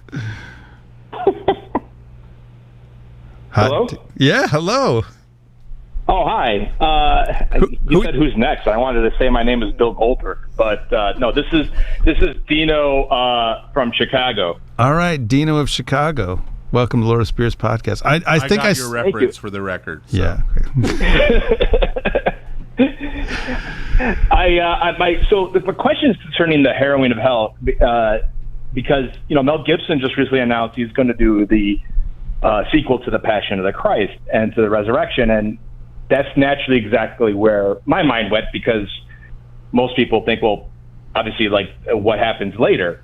So I get all excited. I'm talking to many Catholic friends, some of whom teach CCD, and I told them about that, what they call the harrowing of hell, we call the harrowing of Hades. They had no idea what I was talking about. So I was completely dumbfounded, and I would explain to them what, we learned from Holy Saturday and a little bit of the Paschal Sermon, and the icons. And then they come to me and it's like, well, where's your scriptural support for this? And that's where I kind of was lost. Wait, Roman Catholics do that? That's what they told me. They're like, well, where is this in the Bible? Uncatechized. Yeah, absolutely.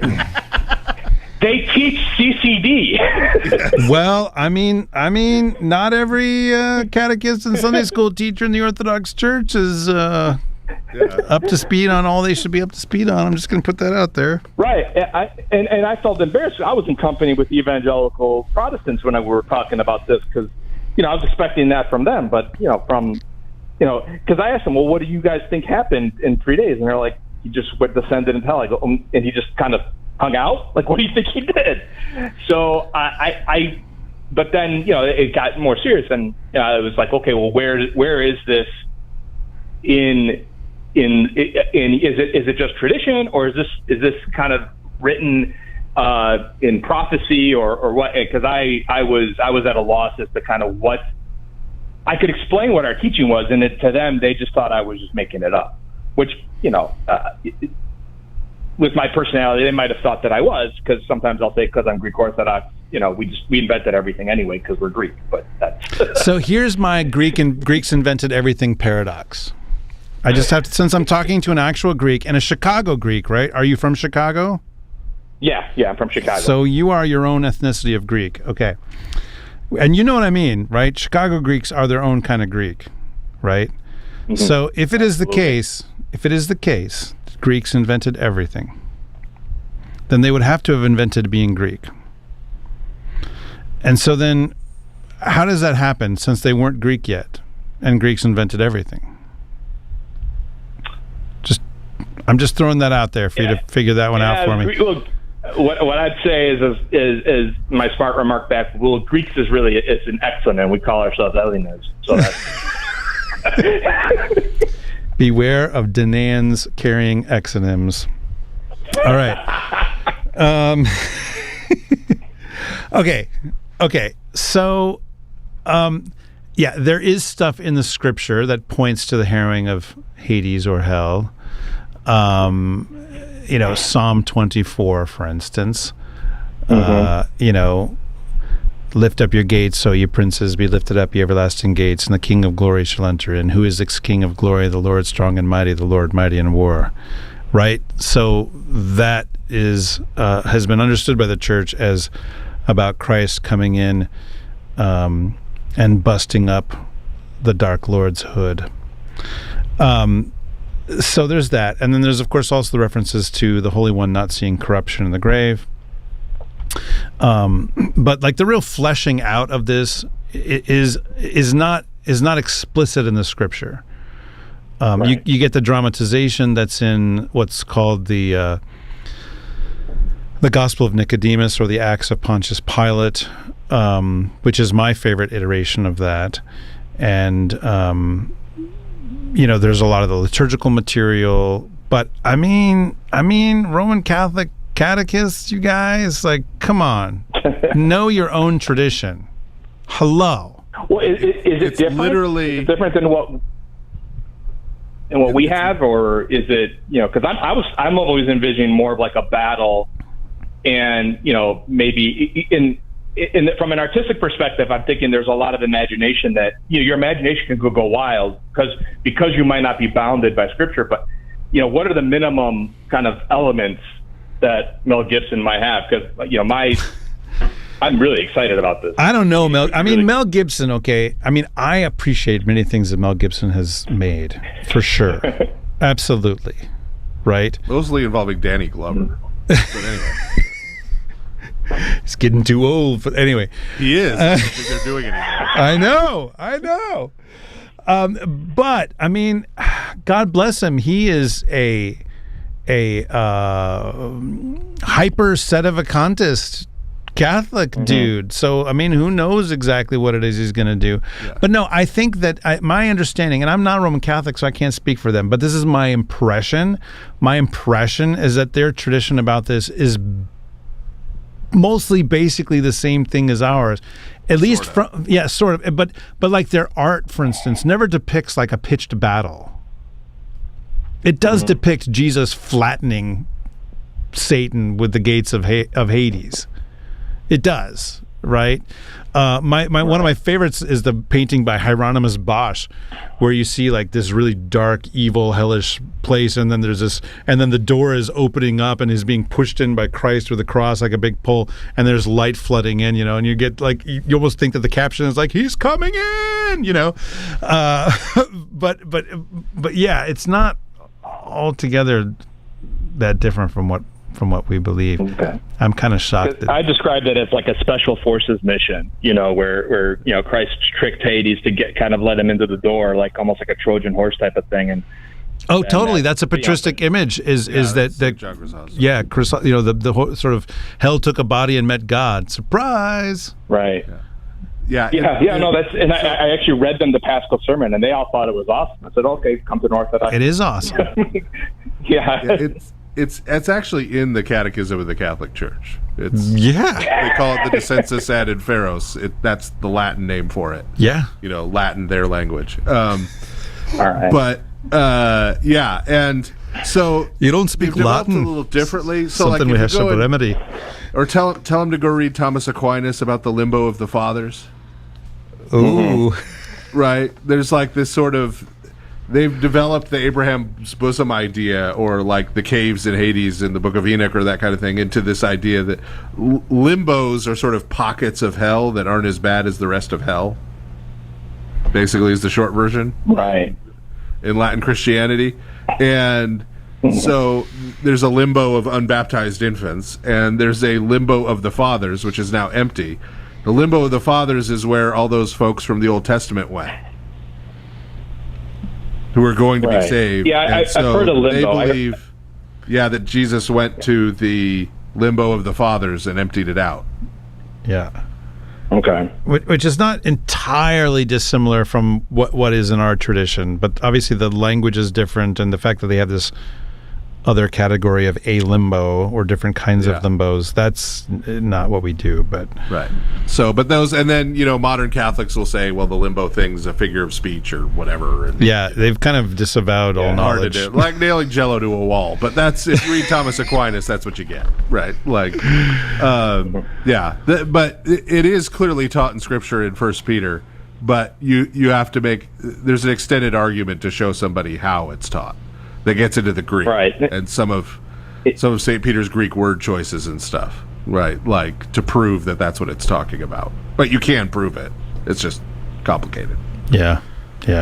Does that help? I'm Greek, so I just tell them what it says, and then they'll believe me. There you go.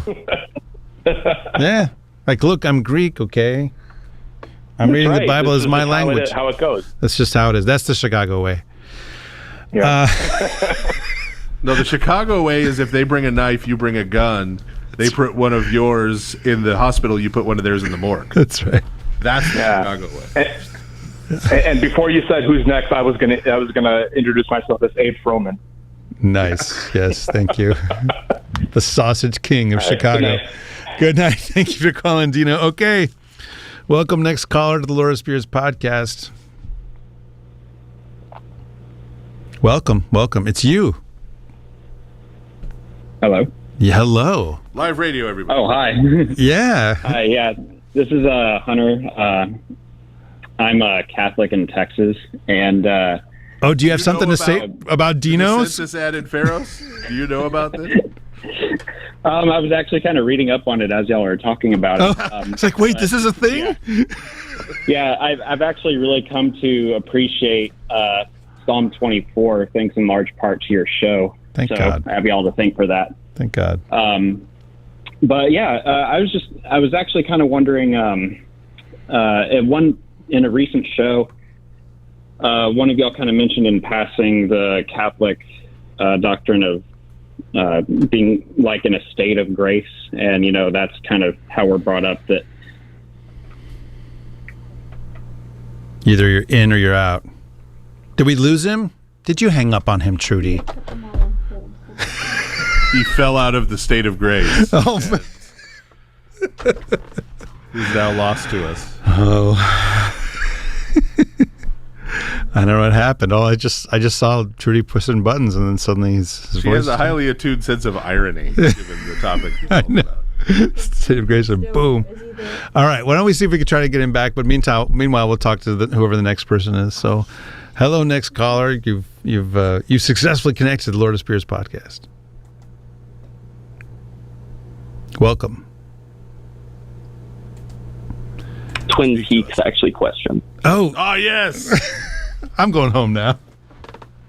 I was at a retreat last week, and somebody came up and said they had a question for me that they did want to call in about, because it was about, they said, do you have a theory about Lost Highway, the David Lynch movie? And I was like, of course I have a theory about Lost Highway.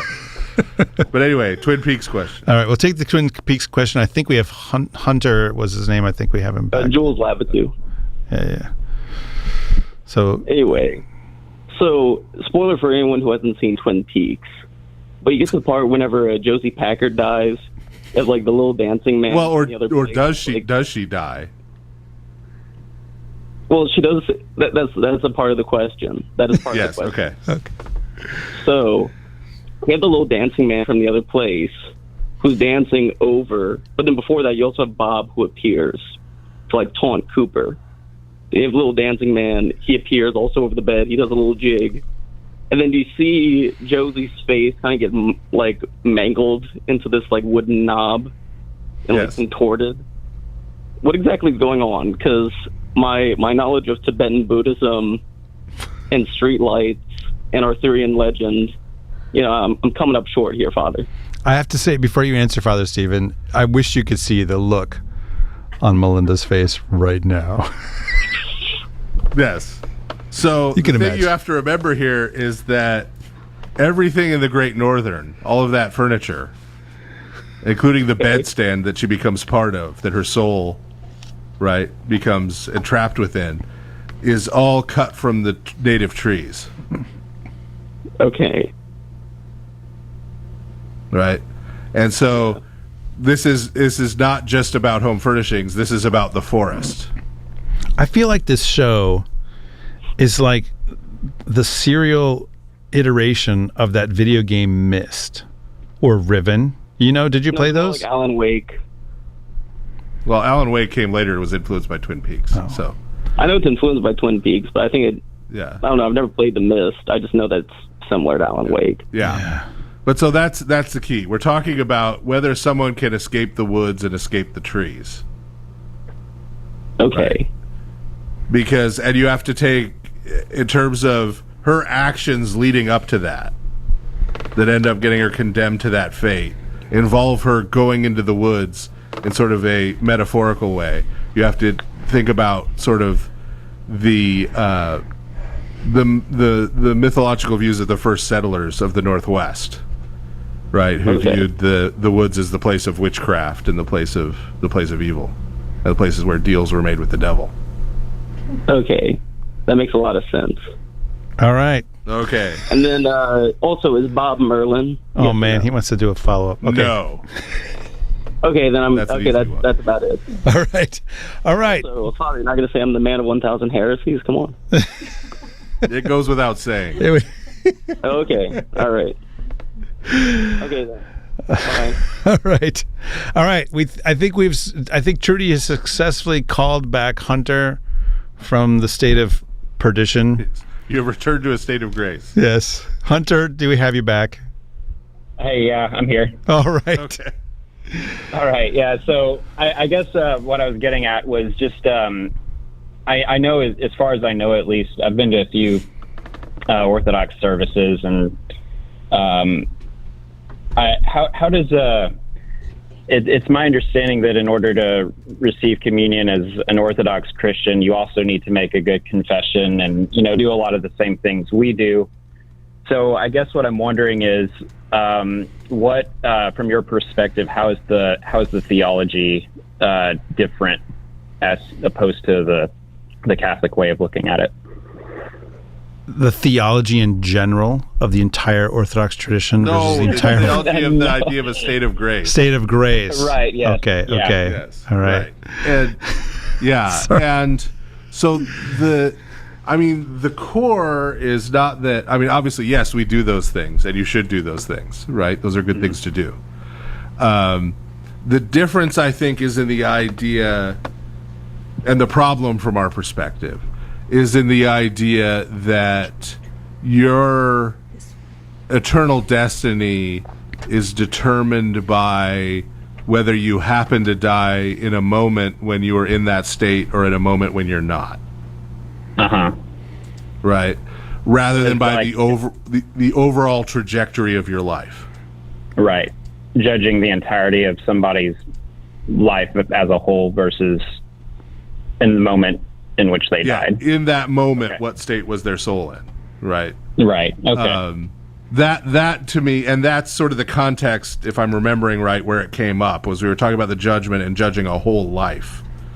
Yes. Right. Yeah. Rather than that just is how it came up.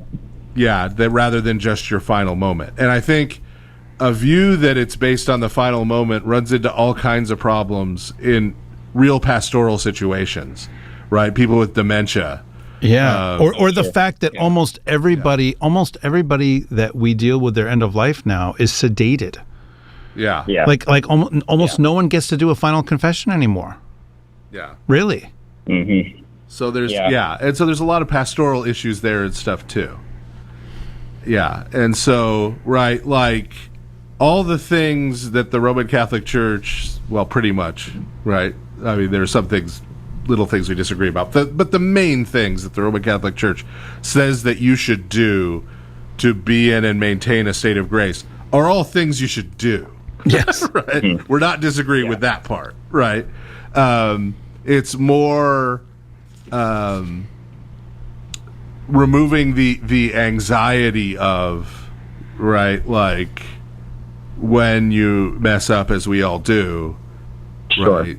Is there like this critical moment where if you don't get to confession and you get hit by a bus, where it was all for naught, yeah, yeah. Okay, yeah, that makes sense. Yeah, and I think a lot of Roman Catholic folks, and including clergy, don't believe that legalistically, right? Yeah, and I have to say, like, I don't either. I mean, there was a time in my life where it gave me some anxiety because that's how I kind of understood it, at least on the surface. You know, and as I've grown up, I've kind of, I think my views become more nuanced. But yeah, that is something that, you know, and you bring up a good point about people being in end of life care. I mean, I've lost 2 grandparents, and I have another grandparent who he's kind of in that stage right now where, I mean, he's not actively dying, but he's got dementia, and it's like that is something that's kind of crossed my mind. So but yeah, thank y'all for taking my call. I appreciate it. Absolutely. Thanks for calling. Okay, we're going to take 2 more callers, and then we'll have some final comments, and then that'll be episode 100. So, all right. And we're going to keep it 100. All right, next to last caller. Welcome to the Lord of Spirits podcast. Penultimate. Hello. Welcome. Who are we talking to? This is Rob from Kalamazoo, Michigan. Rob from Kalamazoo. I got That's people. Right. You're not a relative, are you? A relative of who? Are you Dutch, Rob? Are you Dutch? Me. My wife's family is. You know any Heisingas? Any Heisingas? Yeah, they're running for office around here right now. Kalamazoo Heisingas, a lot of them are related to me. How about that? Fantastic. The other Damics live in that general region. Actually, the other Damics. Yeah, that's where my dad lived as a kid. How about that? That's where my dad was born and lived as a kid. That's why I've got a lot of Calvinists up here. Third cousins there. Yeah. Yep. Michigan weather can do that to you. Being Dutch can do that. That as well, yes. Nice weather right now. I'm not feeling very Calvinist. There's kind of a chicken egg issue with the weather and being Dutch and Calvinism. I don't know. Rob, what's on your mind? The Greek word stasis, I think it means to stand. Standing, yeah. Being in hypostasis and eustasis. I wonder if there's anything like to be said about that. If it's really just, pass over it. It's just being used twice. I don't know. Is there anything to be taken away from that? So hypostasis, and what was the other one that you mentioned? Eustasis, like the standing up again, the resurrection. Oh, that's anastasis. Anastasis. Oh, okay. Yeah, like evstasis would be like standing well. Being in good standing. Yeah, being in good standing, yeah. Yeah, I mean, yeah, as much as I don't even have my etymology jingle ready to go here, but I mean, as such as I love like etymologizing words and saying, see, it means this. You can't, like hypostasis, it doesn't mean something standing. Yeah, it kind of does, though. Okay, tell me how it does. Kind of does. Okay, go ahead. Yeah. It's like literally standing. Yeah, well, the epo there is under. Standing under. So it's what stands underneath. Yeah, I mean, it's metaphorical. As in what? It's translated as substance, yeah? Yeah. Right, substantia. Or that which person. stands underneath. Or substantia. Yes. Yeah. It's a calc, as they call it, yes. Yeah. So, but and this is the substance accidents, right?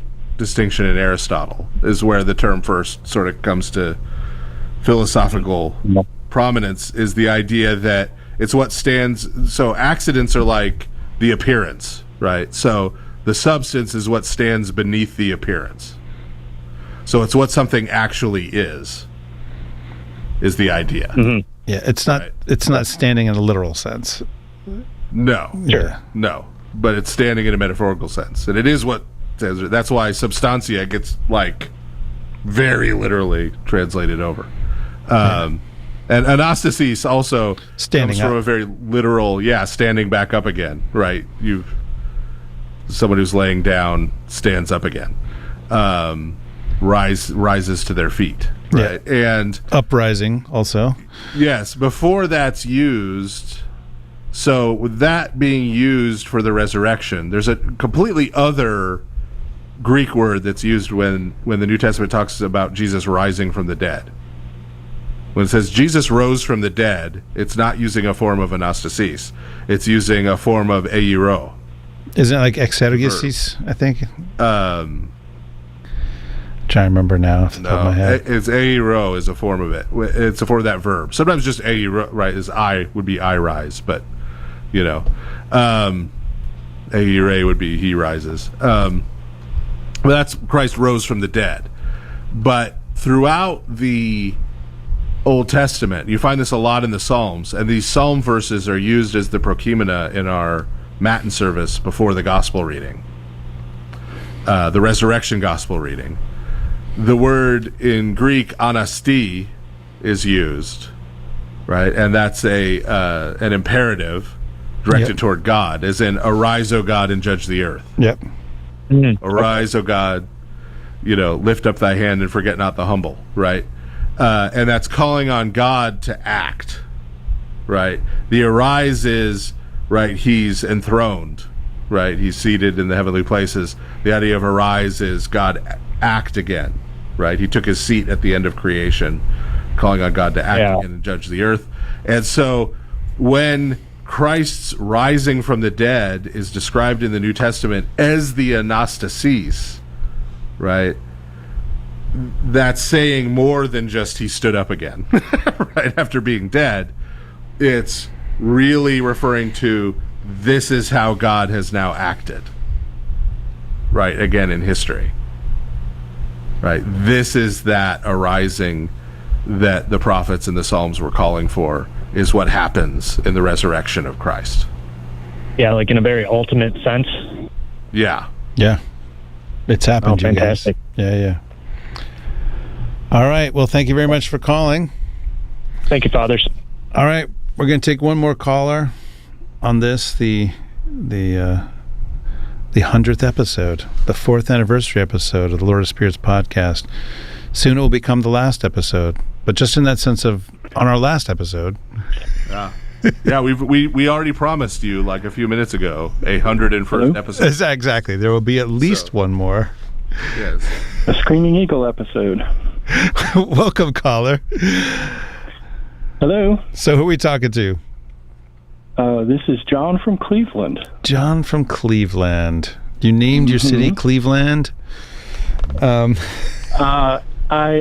Since I'm the last caller, I will hopefully send this out on a lighter note. Okay. One that Father DeYoung may have an interest in. A number of years ago, the diocese, the Catholic diocese in South Cleveland, where I live, settled a long and raging argument, and I want to see what your opinion is and what the Orthodox opinion is. Are turtle and alligator meat or fish? Fish. Oh, we've had this before. Oh, you have? We have. I got a ruling on this from a monk of Mount Athos. Yeah, from an Athonite monk. Yeah, yeah. When I moved down here, because we eat some gator down here. You can have them on fish days. And yes, you it's can considered fish. Good. Reptile is considered fish. Any day you could have fish, you could have snake. Good, because I live kind of in real South Cleveland. Cleveland, Tennessee, right now. Father DeYoung will understand that. Oh, are you in Cleveland east of me? Yes, I have a 225 area code, so yeah. Okay. Oh, yeah. Cleveland. Yes. Not Howard the Duck's Cleveland. No. No. Oh. No. I'm originally from New Orleans, but that question raged on in the Catholic diocese in Baton Rouge for years until the bishop finally settled it with a decree. And I'm like, okay, yeah, right. I mean, I'm glad that they care about fasting. You know. Yeah, exactly. You know? Exactly. That is the second best Louisiana bishop's decree I've ever heard of.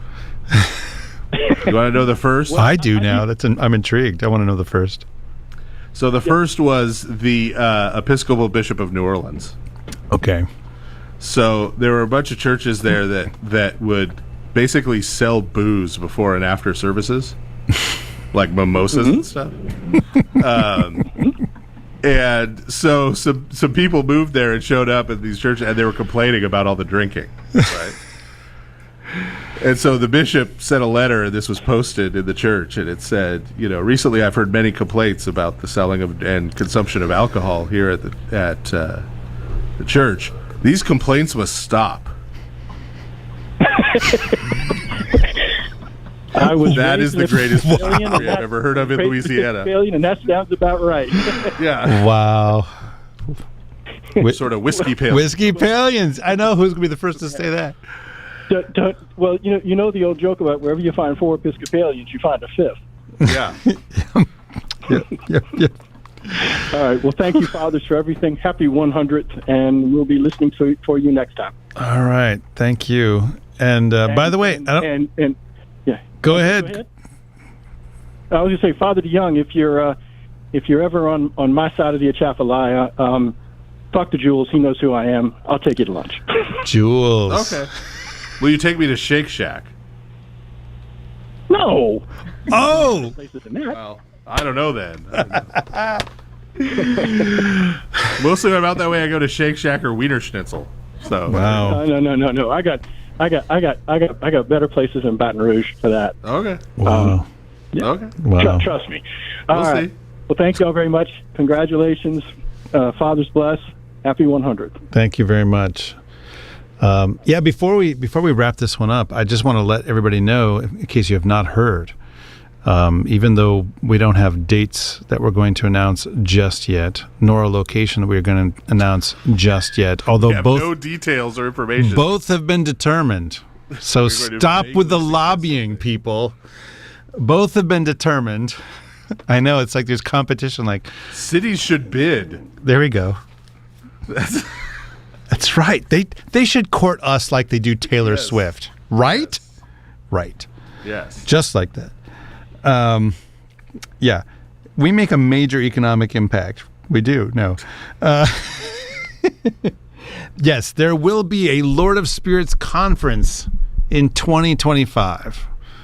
So I would say save the dates, but there's no dates for me to tell you to save just yet. But they have telling you where and why and how long. Again, it happen there. And it will happen. The dates have been chosen. The location has been chosen. They're just not announceable quite yet. And also, as we mentioned a couple times earlier in the episode, next week Father Stephen's got a new book out. St. Paul the Pharisee. So y'all are going to want to get that, and it'll be at stored.ancientfaith.com. Ignore all other outlets before you buy it from there. There's one they're not ignoring if you look at. I know, but we're not going to tell it. We're not going to tell people. Yeah. Get it from us. You support publishers and authors better when you buy things directly from the publisher. That is God's own honest truth. So, right. So this episode has been about change in the Christian religion, change in the religion of the worship of the one true God, and what constitutes legitimate and illegitimate change. And I wanted to just pick up one of the threads that we put down towards the end, and meditate on that for a minute. And that is that it's very tempting, especially for those of us who are kind of high info Christians, which, Lord of Spirits listener, that might be you. It's very tempting for those of us that are high info, and I'm not saying that makes us knowledgeable. It's just high info, like lots of info. It's not a good thing. It's not a bad thing in and of itself. It's tempting for us to think that Christianity consists in getting all the information correct. Line it all up correctly, get it all correct. And especially with Orthodox Christianity, where there's so many details, to look at it as like, which is the poison M&M in the jar? You get this one thing wrong, and you just it's all bad, like you kill your salvation, whatever it might be. It's very tempting to think that way, and especially for those of us who are high info Christians, and particularly those who came into the Orthodox Church of our own volition a little bit later in life, not having been raised in it, to think that is what consists in being an Orthodox Christian. Like, that's what it means to be Orthodox, is to get all these things right, get all the rules right, get all the theology right, get the dogma lined up. We've mentioned this before, but I see endless, it seems, battles on Twitter, or I'm sorry, X, formerly known as Twitter. That's how we have to call it now, that whole phrase. Or on Facebook, or on social media in general, about very, very specific philosophical questions about Christology, or about all kinds of stuff. And by no means am I saying that stuff doesn't matter. I'm not saying it doesn't matter. But the context in which those conversations are happening is not a context in which the outcome of those conversations is actually being applied pastorally to people who are trying to live their Christian lives.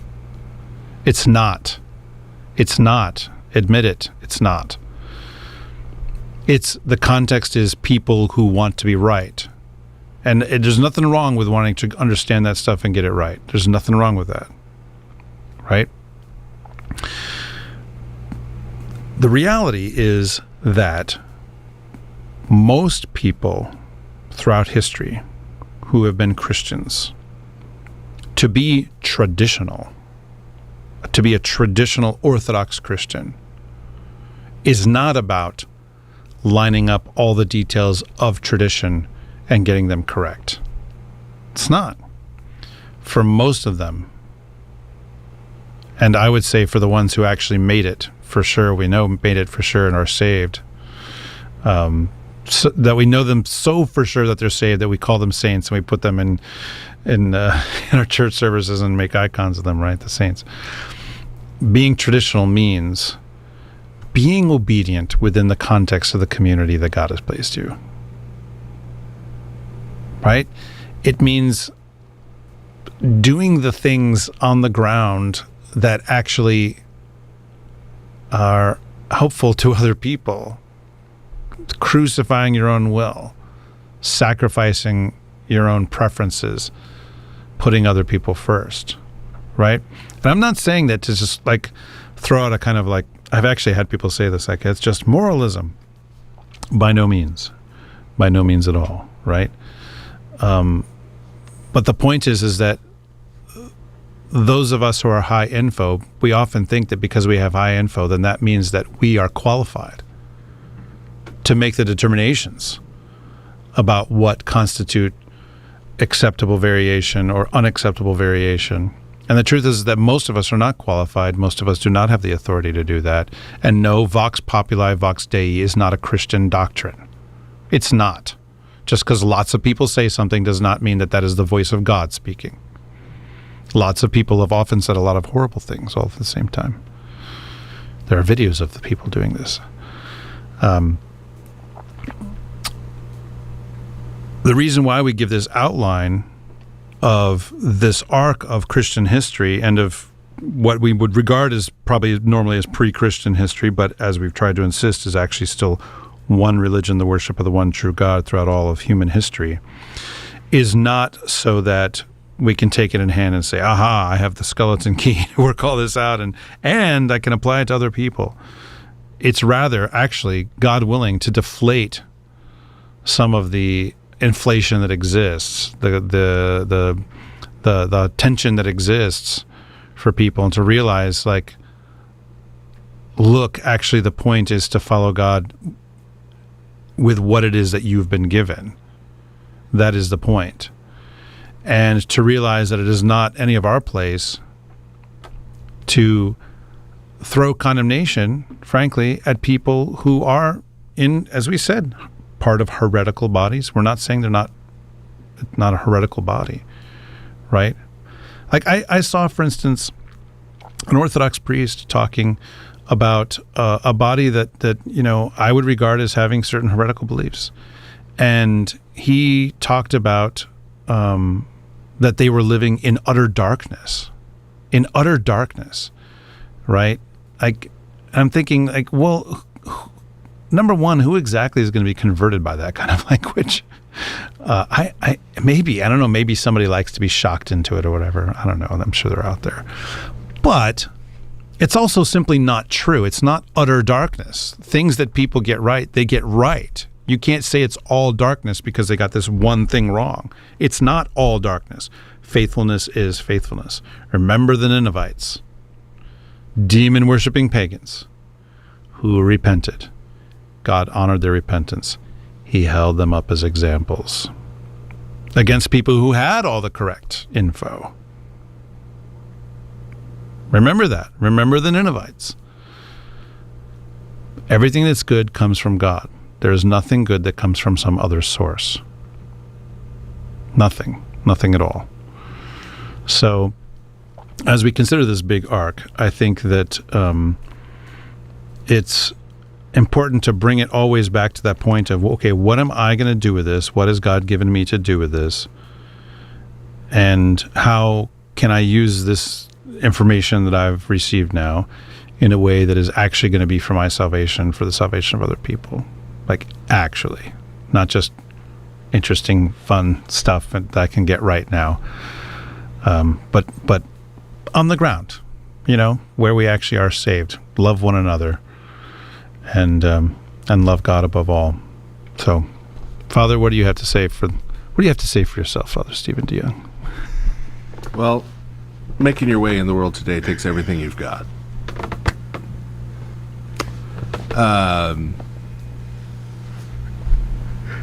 Folks, especially in, you know, I mean, I always have to speak first and foremost for American society because that's where I live. But I think this extends beyond that.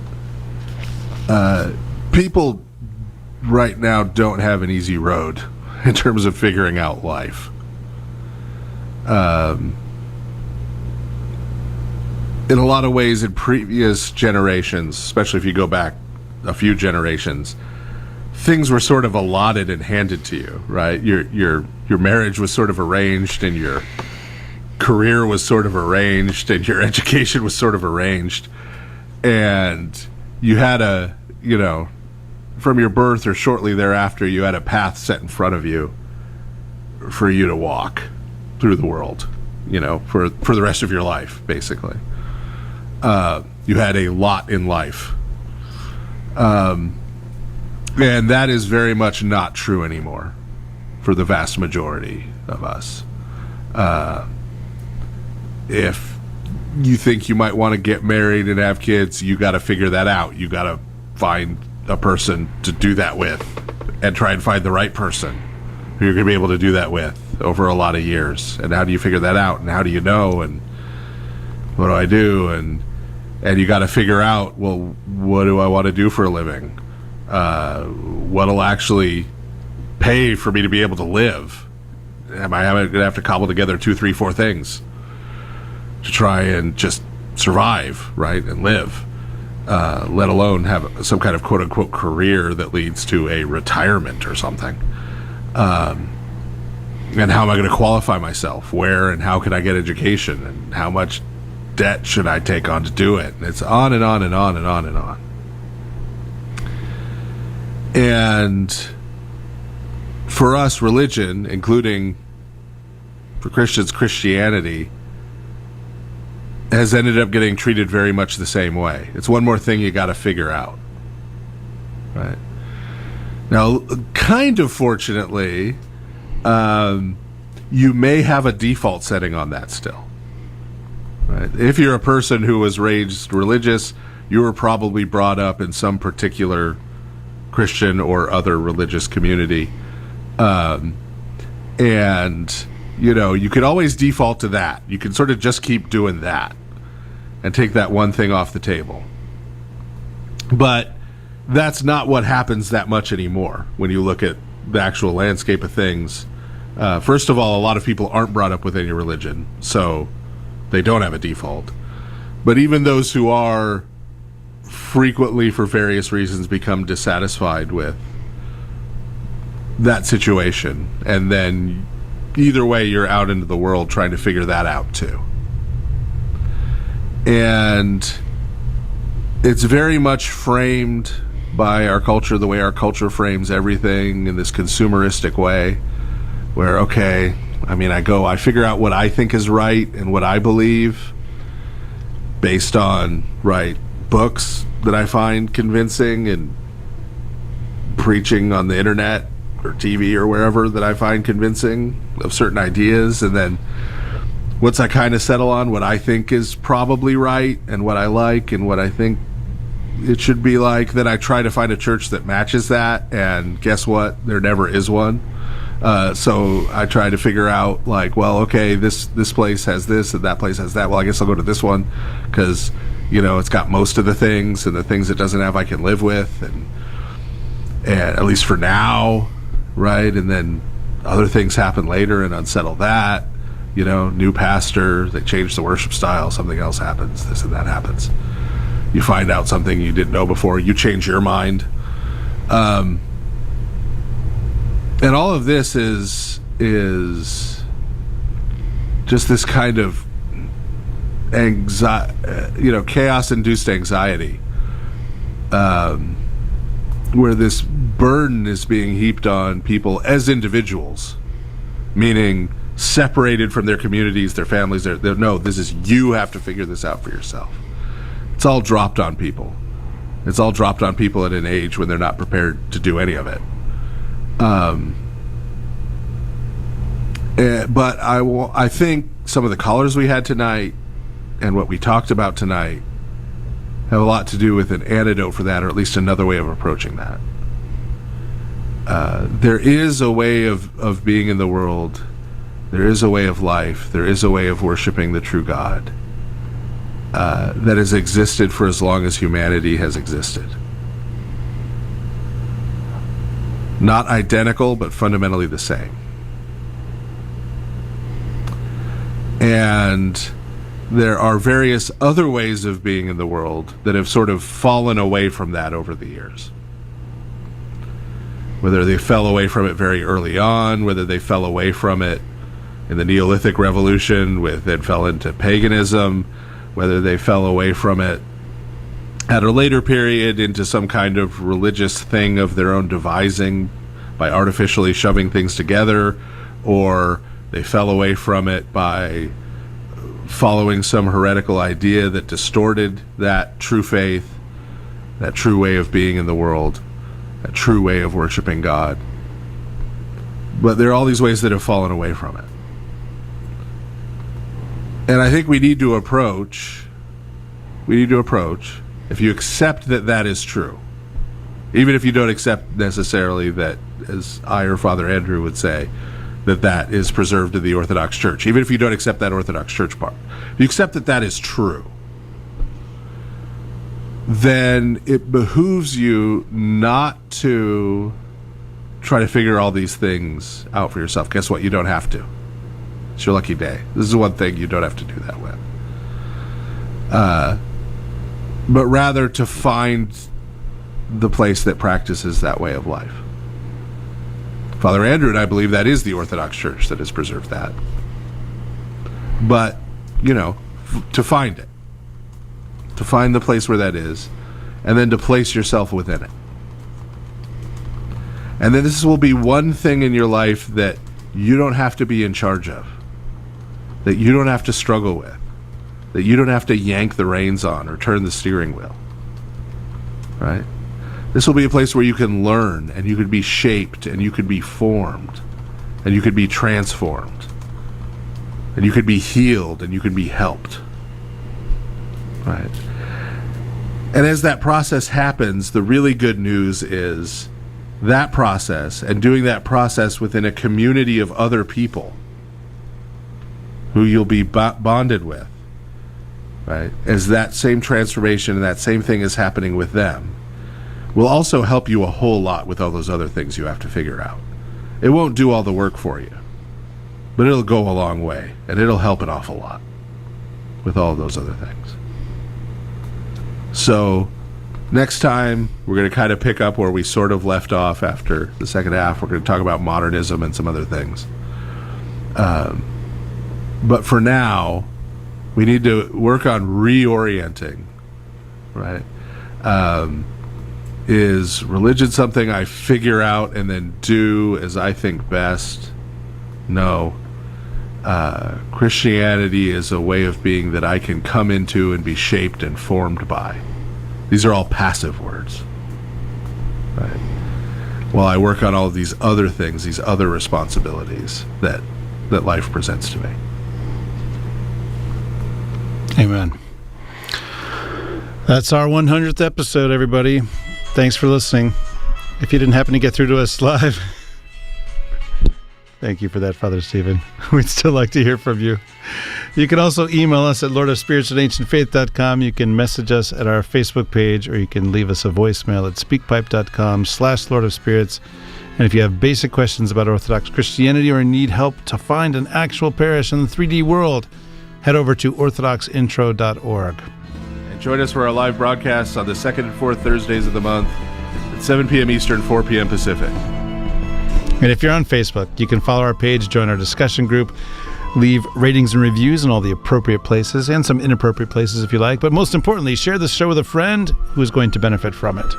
And finally, be sure to go to ancientfaith.com/support and help make sure we and lots of other AFR podcasters stay on the air. Thank you.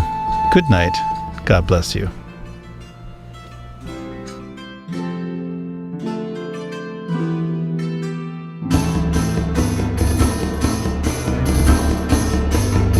You've been listening to The Lord of Spirits with Orthodox Christian priests, Father Andrew Stephen Damick and Father Stephen DeYoung, a listener-supported presentation of Ancient Faith Radio. And I beheld, and I heard the voice of many angels round about the throne, and the beasts, and the elders, and the number of them was 10,000 times 10,000, and thousands of thousands, saying with a loud voice, "Worthy is the Lamb that was slain to receive power, and riches, and wisdom, and strength, and honor, and glory, and blessing." Revelation chapter 5, verses 11 through 12. Here is Mother Gabrielle.